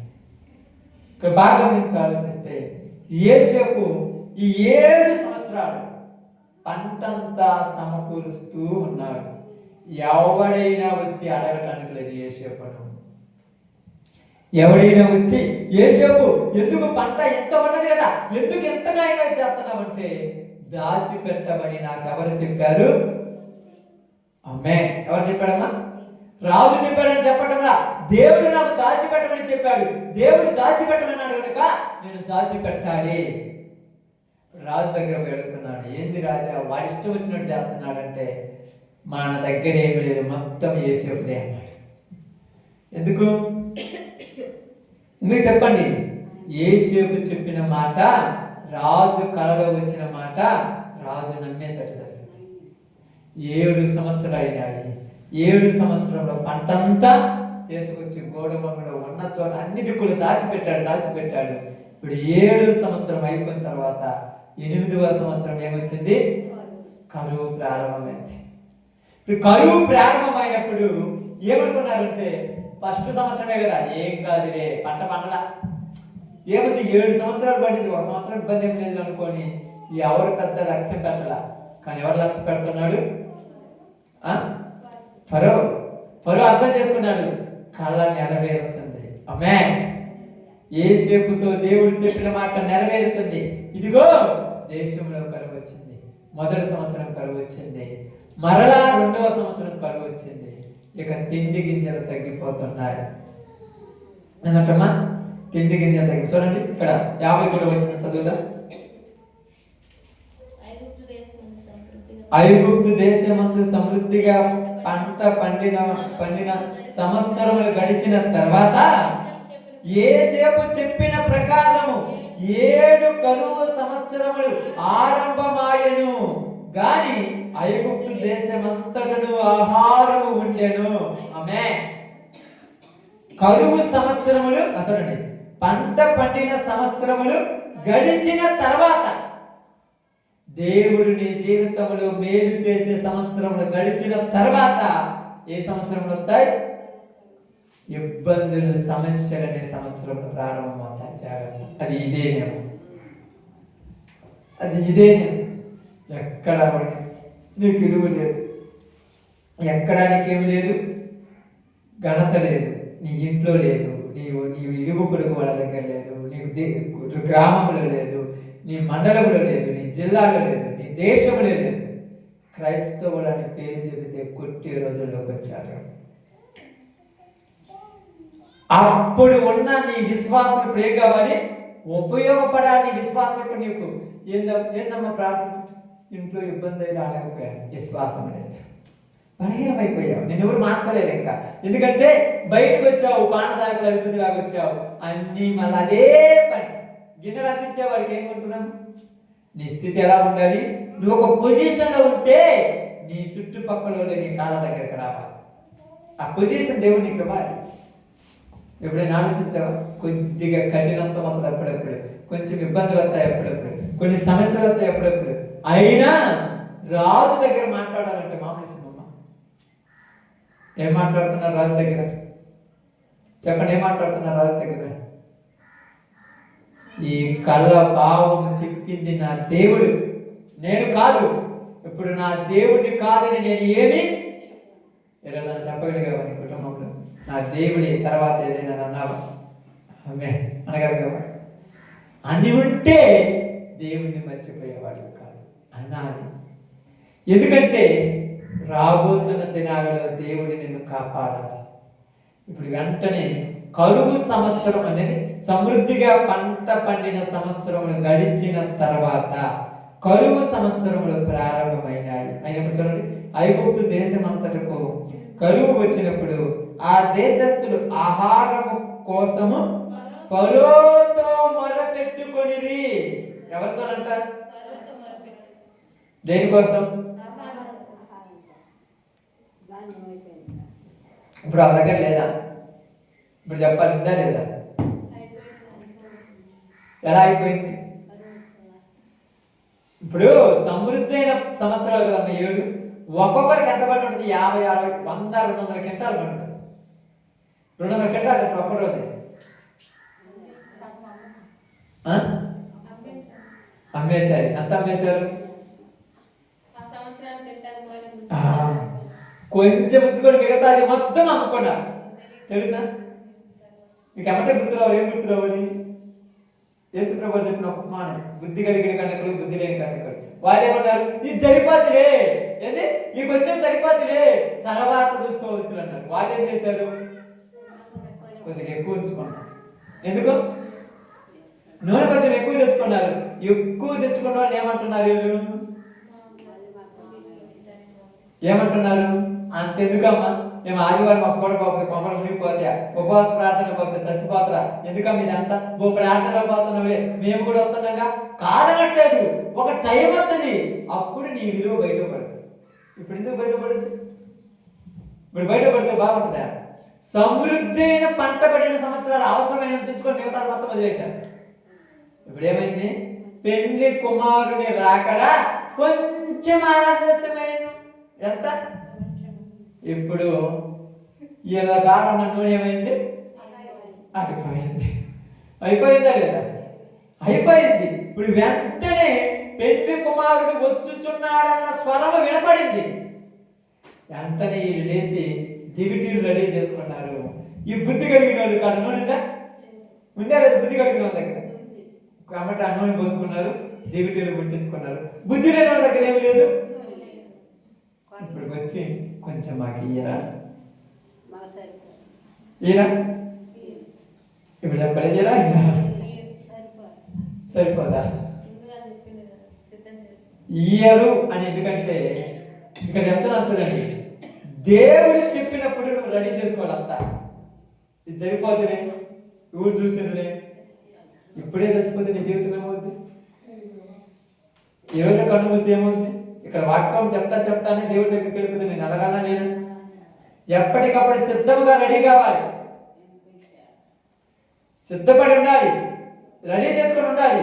ఇప్పుడు ఏమన్నారు తెలుసా? ఇదిగో దేశంలో కరువు సంవత్సరంలో రాగా ఏమైందంటే చూడండి, ఐగుప్తు దేశం అంతటకు కరువు వచ్చినప్పుడు ఆ దేశస్తులు ఆహారం కొరకు ఎవరితో మరి పెడుతున్నారు? ఫరో, మాకు ఆహారం కావాలి అన్నారు. ఏమంటున్నారు? ఫరో, మాకు ఆహారం కావాలన్నారు. ఇప్పుడు ఫరో ఏమన్నాడు? అప్పుడు ఫరో ఎవరి దగ్గరికి వెళ్ళాలి? ఎవరి దగ్గరికి రావాలి? ఫరో దగ్గరికి. ఫరో ఏంటి? అధికారం కలిగిన ఏమీ లేదు. నీ దగ్గరికి రావాలంటే నీవు ఎలా ఉండాలి? యేసేపులాగా జ్ఞానం కలిగి జీవించాలి. నీ కుటుంబంలో ఉండాలంట, నాదేముంది అంతా ఏదనే. ఎందుకని? నువ్వు జ్ఞానంతో తెలివితో సాధిస్తావు ఏదైనా. దేవుడు యేసేపు కళ చెప్పాడు, మీరు యేసేపు దగ్గరికి వెళ్ళి మొరపెట్టండి. నా దగ్గర మొరపెడితే ఏముంది? నా దగ్గర మొరపెడితే ఏమైందా? నువ్వు రాజు కదా, నేను రాజునే, కానీ ఈ రాజ్యాన్ని పరిపాలించేది అమ్మే. నువ్వు రాజువే కాదనట్లేదు, రాజ్యాన్ని పరిపాలించేది యేసేపు. యేసేపు తెలివితోనే ఈ ధాన్యం అంతా ఏం చేసాము? ఎంత దాచిపెట్టగలిగాం. అదే నేనైతే మీ మాట విని ఎప్పుడో వచ్చిందల్లా వచ్చినట్టు అమ్మేశాన్ని దేశాలకు, ఇతర దేశాలకు వచ్చినట్టు అమ్మేశాన్ని. కానీ యేసేపు తెలివి కలిగినాడు. రాజా, నా దేవుని నమ్మండి, నన్ను కాదు నా దేవుని నమ్మండి. 7 సంవత్సరాల వరకు ఒక్క ధాన్యపు గింజ కూడా పక్కన అమ్మటానికి లేదు. వీళ్ళందరూ ఏం చేశారు తెలుసా? వచ్చి అమ్మేస్తున్నారు. వీళ్ళే కొంటున్నారు ధాన్యం అంతగా, మీకు తీసుకొని డబ్బులు ఇస్తున్నారు. ఇప్పుడు యేసేపు దగ్గర పోయి అడగమన్నప్పుడు ఏమని చూడండి, కరువు ఆ దేశమంతటా ఉండెను గనుక యేసేపు కొట్లన్నీ విప్పించి ఐగుప్తీయులకు ధాన్యము మమ్మకము చేశాను. ఎవరికి? వీళ్ళ ధాన్యం మళ్ళీ ఏం చేస్తున్నారు? వీళ్ళ ధాన్యం నీళ్ళు అమ్ముకున్నాళ్ళు కొనుక్కుంటున్నారు మళ్ళా. అంతేనే కాదు, నువ్వు పండించిందే కదా, ఏం చేసావు? డబ్బుల కోసం అమ్మేసావు, మళ్ళీ ఇప్పుడు కొంటున్నావు. ఎట్లా కొంటావు? మీరు అప్పుడప్పుడు పండుతుంటా తెలుసా మీకు? పంట కందులు కానీ ఈ యొక్క మినుములు కానీ ఒడ్లు కానీ పండుతుంటాయి. మీరేం చేస్తారు? డబ్బులు కావాలని 1500కో 2000కో 3000కో 6000కో అమ్మేస్తా. పక్కన చేతులు తినటానికి 4 గింజలు ఉంచుకుంటే ఏమి ఇప్పుడేం లేవు, రేపు కొనుక్కోలేవు. నువ్వు అమ్మేటప్పుడు అంతా 6000. రేపు నువ్వు పోతే కేజీ 200 కొనాలి. తెలివిందనుకో ఏం చేస్తా, కొంచెం దాచి పెట్టుకుంటా. తెలివింటాడు. యోసేపుకి తెలివింది. ఇతర దేశస్తులు వచ్చి ఫరోతో చెప్తున్నారంట, రాజా మీ ధాన్యం మాకు ఇవ్వండి, మీకు ఎక్కువ లాభం ఇస్తామంటే యోసేపుని అడగమన్నారంట. అసలు రాజు నువ్వా యోసేపువా? నువ్వా రాజు యోసేపు చెప్పు. ఆయన అన్నాడు, నేనే రాజును, కానీ పెత్తనం యోసేపుది, నా దగ్గర ఏమీ లేదు. మా దేశంలో ఒక మనిషి కాలు అయినా చెయ్యి అయినా ఆడించాలంటే యోసేపు ఆజ్ఞ ఉండాల్సిందే. యోసేపు చెప్పిన దినాలు దగ్గర పడుతున్నాయి, జాగ్రత్త చెప్తున్నాడు అందరికి. యోసేపు చెప్పిన రోజులు దరిదాపులోకి వచ్చాయి, జాగ్రత్త. పంటంతా తీసుకొచ్చి దాచిపెట్టేశారు. ఇప్పుడు కొట్లు విప్పారు, వాళ్ళందరూ వచ్చారు. యోసేపు మాకు ధాన్యం కావాలి, అయితే డబ్బులు ఇవ్వండి, మా పంటకు మేము డబ్బులు ఇవ్వాలి. తెలివి తక్కువ అమ్మేశారు. తెలివి కలిగి ఉంటుంది. నేనేం చేశాను, ఇదంతా దాచిపెట్టాను. ఎవరి కోసం? మన కోసమే దాచిపెట్టాను, మీకోసమే. కాబట్టి మీరు మాకేం ఓరకిలా, మేము మీకు మరలా ఓరకిస్తే దాని విలువ నీకు డబ్బులు పెట్టి కొనమన్నారు. ఇప్పుడు వాళ్ళందరూ ఏం చేస్తారు చూడండి. కరువు దేశం సమస్త దేశస్థులు యోసేపునొద్ద ధాన్యము కొనుటకు ఐగుప్తునకు వచ్చిరి. సమస్త దేశస్థులు అంటే యోసేపు పేరు ఎక్కడ దాకా పారిపోయింది? అసలు ఆ పరువు పేరు గుర్తుందా? అందరూ వస్తున్నారు, యోసేపు దగ్గర ధాన్యం ఉందంట, యోసేపు దగ్గర ధాన్యం ఉందంట. అక్కడ అంటున్నారు, ఆ దేశానికి రాజు యోసేపు ఫరోనా? ఫరో అన్నాడు, నాదేమి లేదు, మొత్తం యోసేపుదే, మొత్తం యోసేపుదే. ఇప్పుడు అదే జరుగుతుంది. బాగా గమనించండి. దేవుడు నిన్ను హెచ్చిస్తే నీ పెత్తనం ఎంతగా ఉంటుందంటే ఎవరు గుర్తించలేనంతగా కాదు, ఎవరికి అందనంతగా నేను ఎత్తుతాడు దేవుడు. ఎక్కడ బానిస 20 తులాలు కమ్మేశారు. 20 ఎన్ని తులాలు? 20 ఎన్ని నాణ్యాలు కమ్మేశారు తెలుసా? 20 తులాలు ఎన్ని కమ్మేశారు? ఇప్పుడు ఎక్కడికి ఎదిగాడు? ప్రపంచాన్ని శాసించే రోజులకు ఎదిగాడు. ప్రపంచానికి అవసరం తీర్చే రోజులకు ఎదిగిపోయాడు. బాగా గమనించి ఆలోచించండి. నిజంగా కళలు భావము దేవుడు చెప్పాడు. మొట్టమొదట పానదాయకులు అధిపతి కళ చెప్పినప్పుడు అనుకున్నారు, ఈరోజు నేను చెప్పాను కదా, ఈ మనిషి నన్ను ఏమైనా బయటికి తీసుకొస్తాను, మనుషులు తీసుకురారమ్మా. ఒకవేళ మనుషులను మాట నమ్మితే మధ్యలోనే మారిపోతారు. మనుషులు చెప్పారు, మీరు పోయి చెప్తుంటారు దేవుని నమ్ముకోండి, దేవుని నమ్ముకోండి, మిమ్మల్ని బట్టి వస్తే మధ్యలోనే మారిపోతారు. దేవుడు పిలిచినప్పుడు వస్తే దేవుడే హెచ్చిస్తాడు. చాలాసార్లు అంటారు, వీళ్ళు ప్రార్థనకు రావట్లేదన్నా, వీళ్ళు బలహీన అయిపోయారు. నువ్వు చెప్పారు, మీరు చెప్పారు. కొంతమంది ప్రార్థన ఆదివారం రావట్లేదు, మన బాధ్యులమా? మన బాధ్యులు. మరి ఎందుకని మీరందరూ బాధపడుతుంటారు? అవసరం ఏముంది? నేను ఎప్పుడు టెన్షన్ పడినాను. మీరు అంటారు, అన్న ఇంతమంది రాకపోతే నీకు టెన్షన్ లేదు. మన పని ఏంటి? దేవుడి చేతికి అప్పగించటమే. సమస్తమును చూసుకునేవాడు. నువ్వు పోయి బతిమలాడితే వస్తే నీకోసం వస్తారంతే. అర్థమైందా? నీకోసం వస్తారు, నిన్ను చూసి వస్తారు. కానీ ఎవరిని చూసి రావాలి?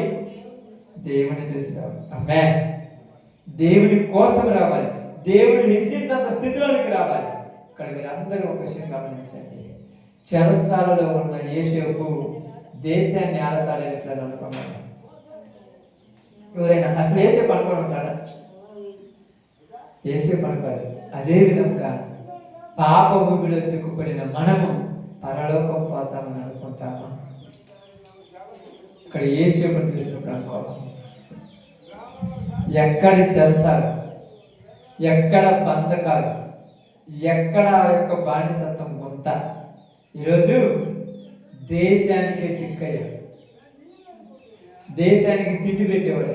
ఒక పూట తిండి కోసము ఆడుకోవాల్సి వచ్చిన పొజిషన్. ఒక ఇంట్లో పని చేయాలి తిండి కోసం, తెలుసా? ఆ జైల్లో కూర్చొని మధ్యాహ్నం భోజనము, ఉదయం భోజనం, నువ్వు సాయంకాల భోజనం కోసము చెప్పబట్టుకొని పోవాలి. కానీ ఇప్పుడు నువ్వు దేవుడి మీద ఆధారపడితే నిన్ను అలా చేస్తాడు దేవుడు. నువ్వు అనుకుంటున్నావు ఈరోజు మా ఇంట్లో ఏమీ లేదు కాబట్టి అన్నా, మాకు తినడానికి కూడా లేదు కాబట్టి మా బంధువులు మా పక్కన చుట్టమే మానుకున్నారు. భయపడొద్దు, అస్సలు టెన్షన్ పడద్దు. ఉండటానికి ఇల్లు లేదని బంధువులు ఇంటి దగ్గరికి కూడా రావటం మానుకున్నారు. టెన్షన్ కూడా పడద్దు. నువ్వు దేవుడి మీద ఆధారపడి ఇదిగో వీళ్ళు వస్తున్నారు, వచ్చి మాకేమైనా ఇస్తారని ఏమీ నువ్వు పెట్టిన కోడిపడి వెళ్ళిపోతారు అంతే. డబ్బున్న వాళ్ళు వస్తున్నారు, పర్లేదంటే ఏం అవసరం లేదు. నువ్వే వాళ్ళకి దిక్కు అయ్యే రోజు వస్తుంది. ఒక రోజు నీవే వాళ్ళకి ఆధారం అయ్యే రోజు వస్తుంది. నీ దగ్గరికి వాళ్ళు వచ్చే రోజు వస్తుంది. అప్పుడు దాకా నువ్వు చెరసాలలో ఉండాల్సిందే. ఆ కష్టాలని దేనికి ఆధారం? దేనికి ఆధారం? మనుషుల బుద్ధులు తెలియాలి. పాండదాయకుల అధిపతి బుద్ధి తెలిసిందేసేపు ఈరోజు మీ వాళ్ళ బుద్ధులకి తెలుస్తున్నాయి. తెలిస్తే తెలియాలి. నీ దగ్గర ఒక రకంగా ఉన్నప్పుడు ఒక రకంగా వచ్చి కూర్చున్నాడు. నీ దగ్గర అప్పులు పాలైనప్పుడు ఫోన్ చేసిన వాడు ఎత్తర పోను. ఒక 5,000 అవసరమైందంట, డబ్బులు కావాలంట. ఆ 5,000 ఇవ్వమంటే వీళ్ళు ఫోన్ చేస్తే డబ్బులు అడుగుతారని ఫోన్ పెట్టారట. మీరు అన్నారు మేము వచ్చామంటే ఏమొస్తారులే రేపొద్దులే. కానీ నువ్వు అనుకుంటున్నావు ఎందుకు ప్రభు నన్ను ఈ స్థితికి తీసుకొచ్చా? నువ్వు బాధపడకూడదు, బాధ్యతతో ప్రార్థన చేయి ప్రార్థన. ఎన్ని రోజులు చెప్పండి, ఎన్ని రోజులు? నీ సమయం వచ్చేంత వరకు. అది గుర్తుపెట్టుకోండి. నేను బయటికి తీసుకొచ్చి ఒక టైం ఉంది, అవునా కదా? 10 దానికి ఒక టైం ఉంది తెలుసా? ప్రసంగికరణ చెప్పినట్టుగా తినుటకు సమయం కలదు, త్రాగుటకు సమయం కలదు, పుట్టుటకు ఒక సమయం కలదు, గిట్టుటకు ఒక సమయం కలదు, విత్తుటకు ఒక సమయం కలదు, విత్తిన వాటిని కోయుటకు ఒక సమయం కలదు. నువ్వు ఏ టైంలో గొప్ప ఆ టైంలో తింటే అటువంటి ఉదయం తినాల్సింది మధ్యాహ్నం తిని, మధ్యాహ్నం తినాల్సిన సాయంత్రం తింటే మధ్యలో ఏమవుతుంది? గ్యాస్ ట్రబుల్ వచ్చేసి హాస్పిటల్ పాలవుతావు. దేవుడు పిలిచినప్పుడే నీకు విలువ వస్తుంది. నీ ఇష్టం వచ్చినట్టు నువ్వు చేస్తే నీ జీవితం పాడైపోతుంది. జాగ్రత్త. తొందరపాటు వల్ల ఏమీ జరగదు. దేవుని తలుచుకుంటేనే ఏదైనా జరుగుతుంది. నిన్ను బయటికి తెప్పించాలంటే దేశ అధికారి మెడలే వచ్చే టైం అవుతుంది. తెలుస్తుంది. మనం బయటికి రావాలి, మన పరిస్థితులు మారాలి. నీ మీద పెత్తనం చేసేవాడి నీ దగ్గరికి వచ్చే రోజు అవుతుంది. అప్పటిదాకా నువ్వు ప్రార్థించి నన్ను ఏం చేయమంటావు చెప్పని అడుగుతాను. నేను వచ్చి దేవుడిని అడిగి చదువుతానని చెప్పు. నువ్వేదో తొందరపాటు వాళ్ళు ఎట్లా జాగ్రత్త తొందరపాటు వాళ్ళు పాడైపోతారు. దేవుడిని అడిగి చెప్తాను. అప్పుడు దేవుడిని నువ్వు అడిగే టైం వచ్చినప్పుడు దేవుడు నీకు జ్ఞానం ఇస్తాడు. నీ కుటుంబాన్ని నీ ద్వారా పోషింపచేస్తాడు. ఎలాగా? ఏసేపు ఏమైనా పంట వేసాడా? ఏసేపు ఏమైనా పని చేశాడా? ఏసేపు ఏమైనా దేశానికి వెళ్ళి చుట్టుపక్కలకి వెళ్ళి అడుక్కొని వచ్చాడా? ఇంట్లోనే కూర్చొని వచ్చిన సంపద అంతా దాచిపెట్టాడు. అది జ్ఞానం. ఎవరిచ్చే జ్ఞానం? అది దేవుడి ఇవ్వాలి. మనం తెచ్చుకుంటాడు. మనం ఏం చేయాలన్నా కూడా అప్పుడప్పుడు మీరు చాలామంది ఏంది ఇది అంత ఎలా జరుగుతుంది అనుకుంటారు. ఎవరికి భారం లేకుండా జరిగిపోతుంది తెలుసా? ప్రతిదీ మనం పండగ చేసిన, ప్రార్థన జరిగించిన అసలు అనిపేది జరిగినట్టు మనకు జ్ఞానం. ఈ టైంలో ఇది జరగాలి, దానికోసం కొద్దిగా దాచిపెట్టాలి, కొంచెం దాచిపెట్టాలి. అది మీరు ఇస్తున్నటువంటి రూపాయి కానీ, పావల కానీ, ₹10 కానీ, దానిలో నుంచి ఒక ₹10 ప్రతి దానికోసం దాచిపెట్టాలి. అది జ్ఞానం. ఈరోజు మొత్తం పక్కన పడేసి రేపు ఏదైనా వస్తువు కొనాలంటే సంఘంలో వస్తువు లేదు, మైక్ లేదు, బాక్స్ లేదు, కొనాలని మిమ్మల్ని అడగటం అనేది కరెక్ట్ జ్ఞానం కాదు. దేవుడు ఏ సమయంలో ఏది చేయాలంటే నిన్ను పైకి లేవనెత్తితే నీ చేతికి మట్టి అంతకుండా దేవుడే మొత్తం జరిగేది. చూసారు కదా? ఇప్పుడు ఇదంతా మన సిస్టమ్ ఉంది కదా. మీరు ఎంత రూపాయలు కట్ చేసి ₹1 చేశారు ఎడ్ కోసమని. ఏ రోజన్నా ఎప్పుడైనా సంఘంలో అనౌన్స్ చేసిన అయ్యి బాక్స్ కొనాలనుకుంటున్నాము, ఈ మిక్సర్ కొనాలనుకుంటున్నాము, ఈ కొనాలనుకుంటున్నాము, నీ చేతను ఎంత సహాయం ఏ రోజున అడిగాము. నేను అడగను ఇప్పటికీ. ఎందుకనంటే మీరిచ్చిన రూపాయి దాచిపెట్టి వాటర్ అనమాట. అది మీకు బాగా అనిపోయింది. ఒకసారి అడిగితే 2,000 ఇవ్వాలంటారు, మనిషికి 2,000 అంటారు, 50,000 వద్దంటే ₹1,00,000 వద్దంట, మనిషికి 3,000 ఆడంటాం. తప్పది. జ్ఞానం కలిగిన వారు ఎప్పుడు ఏది చేయాలి. ఇప్పుడు మనం ఒకరిని అడగాల్సిన పని లేదు, ఒక దగ్గర పోవాల్సిన పని లేదు. ఒకళ్ళే మన దగ్గరికి వస్తున్నారు ఈరోజు ఇది కావాలి. బాగా ఆలోచించారు. ఎప్పుడైనా ఆలోచించారా? లేదు అలా చిన్న బాక్స్ దగ్గర మనకు ఆ చిన్న బాక్స్ వాళ్ళు తెలుసా? ఏమి లేదు, అలా చిన్నది ఒకటి ఉంది. ఆ యాపిల్ పేరు కూడా మీరే కొన్నారు నాకు తెలుసు. అది కొనేటప్పుడు తలాపతికి మీరు వేసుకున్నారు కూడా నాకు తెలుసు. కానీ ఏది కొనేటప్పుడు మీరు ఏది వేయాలి? మీరు అనుకోవచ్చు ఇది మాయి కాదనుకోండి, కానీ మొత్తం మీరు ఇచ్చిన డబ్బులు అనేది చెప్తారు. ఎప్పుడైనా ఇది అది 50,000 ఏంది, ఇది ₹1,00,000 ఏంది, మేము ఎప్పుడు ఇచ్చాము? ₹10 కూడా లేదంటే నెల వారంలో మీరు ఇస్తున్న దాంట్లో మీరు ₹10 ఇస్తే ₹2 దాచిపడతారు దీనికోసం. అది జ్ఞానం. అవసరమైనప్పుడు ఏదన్నా ఫెస్టివల్ చేయాలి, చర్చి పండుగ చేయాలన్నప్పుడు, దానికి పెయింట్ చేయాలన్నప్పుడు ఎక్కడి నుంచి తేవాలంటే ఖజానా, దేవుని ఖజానా ఉంది, మీకు తెలుస్తుంది. దాని నుంచి బయటికి తీసుకొచ్చి తేవాలి. మిమ్మల్ని అడిగితే మీరంటారు, ఒకరోజు దీనికి అంటారు, ఒకరోజు దానికి అంటారు, ఒకరోజు దానికి ఏమంటారు, ఎక్కడి నుంచి తెచ్చేయాలి మిమ్మల్ని మీరంటారు. మిమ్మల్ని పేక్క తినేసి పరిచర్య చేయకూడదు. మీరు మనస్ఫూర్తిగా దేవుని కోసం ఇచ్చిన దానిలో నుంచి దాచి పరిచర్య. ఇది చాలా కష్టం జ్ఞానంతో. ఎందుకంటే ఈ చేతిలో మీరు బాగా అర్థం చేసుకోండి. చేతిలో మీరు ఒక ఆదివారం ఇచ్చినప్పుడు ఒక 500 రావచ్చు, ₹1000 వచ్చినప్పుడు అవి అక్కడ చూసినప్పుడు రేపు పొద్దున్న ఖర్చు పెట్టాలనుకుంటుంది, కానీ భయం. అది కాదు జ్ఞానం. అవసరమైన నుంచి మిగతాన్ని దాచిపెట్టాలి. దేనికోసం అంటే రేపటి కోసం. అది రేపటి కోసం. అది రేపేంటి నీకేం తెలుసు? రేపేం జరుగుతుంది? రేపేం జరుగుతుంది తెలుసమ్మా? మనకేం తెలియదు. రేపటి కోసం అది కావాలి. సంఘంలో ఎన్ని కావాలి? ఎవరు తెచ్చుతారు? ఎవరి దగ్గర మీరు అడుక్కుంటే ఏమంటారు? అడుక్కునే వాళ్ళు మీకెందుకు పరిచర్య అంటారు. ఏదైనా పండగ చేయాలంటే, ఏదైనా కార్యం పెడతారు, ఏం చేయాలంటే మమ్మల్ని వచ్చి అడుగుంటారు. మీరు ఎందుకో మా ప్రార్థన మీద మిమ్మల్ని అడుగుతారు. మిమ్మల్ని చేయమన్నారు, మా ఇళ్ళకి వచ్చి సందాపాస్ అంటారు. వాళ్ళని అడుక్కొని చేసి జయించడం లేదు మా దేవుడు. అందుకే చెప్తానండి, మీరు ప్రతి వారం మీరు చాలా మంది ఏమంటారంటే ఈ ఎత్తున్నా మీ దేనికి జరుగుతుంది. మీరు అంత ఎత్తున్నా అంత దానికి తగితే జరుగుతారు. కొంతమంది 10 వేయచ్చు, కొంతమంది 5 వేయచ్చు, కొంతమంది 100 వేయచ్చు, కొంతమంది 200 చెప్పలేవు. ఇచ్చిన 10 దాంట్లో 10వ వంతు పక్కన పెడుతుంటారు ప్రతి వారం. మీరు అందరూ అంటారు ఎన్ని ఎట్లా జరుగుతున్నాయంటే జ్ఞానంతో చేయాలి. 7 సంవత్సరాలు ఉన్న పంట మళ్ళా 7 సంవత్సరాలు సరిపోదా? అది జ్ఞానంతో ఉంటుంది. జ్ఞానం లేకపోతే వచ్చిందల్లా ఒకరోజు తినేసి మళ్ళా రేపు లేవు అని చెప్తారు కుదురుతుంది.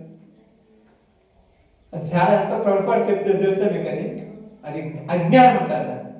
జ్ఞానం అనేది ఎలా ఉంది? ఇంతకుముందు ఏం జరిగేది తెలుసా? ఇదిగో మీరు అది ఇవ్వండి, మీరు కేక్ తేయండి, మీరు ఇది అంటే మనం ఏం చెప్పాం? మీ బుద్ధి పడితే చేయండి, లేకపోతే జరుగుతుంది. ఎలా జరుగుతుంది అసలు చూద్దామని ఒకసారి ఎదురు చూడండి, జరగకపోతే అప్పుడు అడగండి. జరుగుతుంది. ఎందుకు జరుగుతుంది అంటే జరిగించేవాడు. అది ఆయన చేతిలోనే, మా చేతిలో ఏమీ లేదు. నేను మీకు తెలియకుండా ఏ పనులు చేయట్లేదు, మీకు తెలియకుండా ఉద్యోగాలు చేయట్లేదు. కానీ ఎలా జరుగుతుందంటే ఆయన చేయగలడు. అందుకే మనందరం చెప్తున్నాను, యేసేపు అనేక మందికి ఏమైపోయాడు?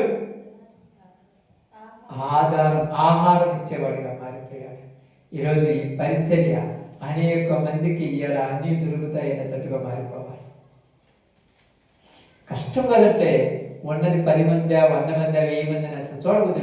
సంఖ్య చూడకూడదు. ఏం చూడాలి? సంఖ్య చూడకూడదు. ఏం చూడాలి? విశ్వాసం చూడాలి. ఎంత భక్తి ఉంది మీకు, ఎంత భయభక్తులు ఉన్నాయి, ఎంత విశ్వాసం ఉంది మీకు. విశ్వాసంతో ఏం చేయగలనంట? కొండలనైనా పెళ్ళగించగలం. విశ్వాసం అలాంటిది కాబట్టి ఈరోజు మీ అందరితో చెప్పే ఒక చిన్న మాట ఏంటంటే, చెరసాలలో ఉన్న యేసేపు దేశాన్ని ఏం చేశాడు? ఏలాడు. కానీ మనుషులు ఏం చేశారంట? మరిచిపోయారు. మీరు ఎవరు నమ్మినా మర్చిపోతారు.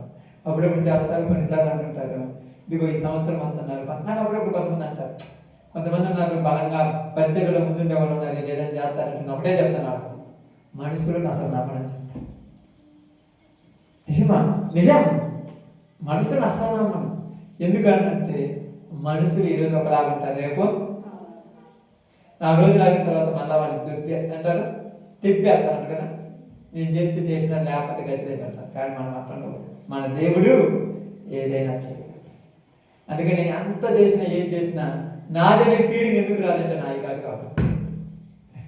నాదైతే ఒక లోపల కంటనాలు ఉంటుంది, నాది అనిపిస్తుంది. కానీ నాదనే ఫీలింగ్ రాదు, ఎప్పుడు రానివ్వకూడక. ఇది మన అన్నది మనందరం. మీరు ఒక ఆదివారం ఉదాహరణకు ఒక 50 రూపాయలు మీరు వేస్తే, నేను నా దగ్గర ఉన్న దాంట్లో ఒక 100 రూపాయలు వేస్తాను, ఒక 1000 రూపాయలు వేస్తాను, ఒక 500 వేస్తాను, ఒక 200 వేస్తాను. ఎందుకంటే ఇది మనది కాదు, అది ఒక ఖజానా ఉండాలి, దేవుడి ఖజానా. ఎవరు నడుచుకుందాం, ఏదైనా ఇబ్బంది లేనప్పుడు నన్ను అడుగుతారా? ఏదైనా సమస్య వచ్చినప్పుడు ఎవరైనా అడుగుతారా? మనంలో కూడా ఏం చేద్దాం, మన కాడ కూడా అంతంతే ఉండేది, పెద్దగా ఉండదు. కానీ దేవుడు ఉన్నా అంటే ఏ సమస్య అయినా జారిపోగలం, మనం దాటిపోగలం ఏ సమస్యనైనా. కాబట్టి ఈ దినాన్ని యేసు యొక్కతో ఈరోజు మనం గడిపిన జీవితమేంటంటే, శ్రమలలో కష్టాల్లో ఉన్న మనల్ని బయటికి తీసుకొచ్చే టైం ఒకటి ఉంది. ఆ టైం నువ్వు బయటకు వస్తే ప్రపంచానికే నువ్వు గుర్తుండేటట్టు బయటకు తీసుకుంటాడు. నువ్వున్న సంఘంలోనే నువ్వు నీటిగా ఉండేటట్టు బయటకు తీసుకొస్తాడు. నువ్వున్న గ్రామంలోనే నువ్వు బలంగా నిలబడేటట్టు బయటకు తీసుకొస్తాడు. అలాగే నువ్వు బయటికి తీసుకురావాలనుకుంటావా? పానదాయకుల అధిపతిలాగా మధ్యలోనే తీసుకొచ్చి అదే పొజిషన్లో ఉంచాలనుకుంటావు? చెప్పండి. యేసులాగా అధికారం కలిగి జీవితాం. అలాంటి కృప దేవుడు మనకు దయచేయాలని ఆ విధముగా మనం ప్రతిదీ ఓర్చుకొని ముందుకు సాగుతాం. ఓకే, రేపటి దినాన మిగతా భాగమును మనం చర్చించుకుందాం. అందరూ కూడా తల వంచితే ప్రార్థించాలి. అందరూ ప్రార్థనకి పడతారు. స్తోత్రమని ప్రార్థన చేయండి.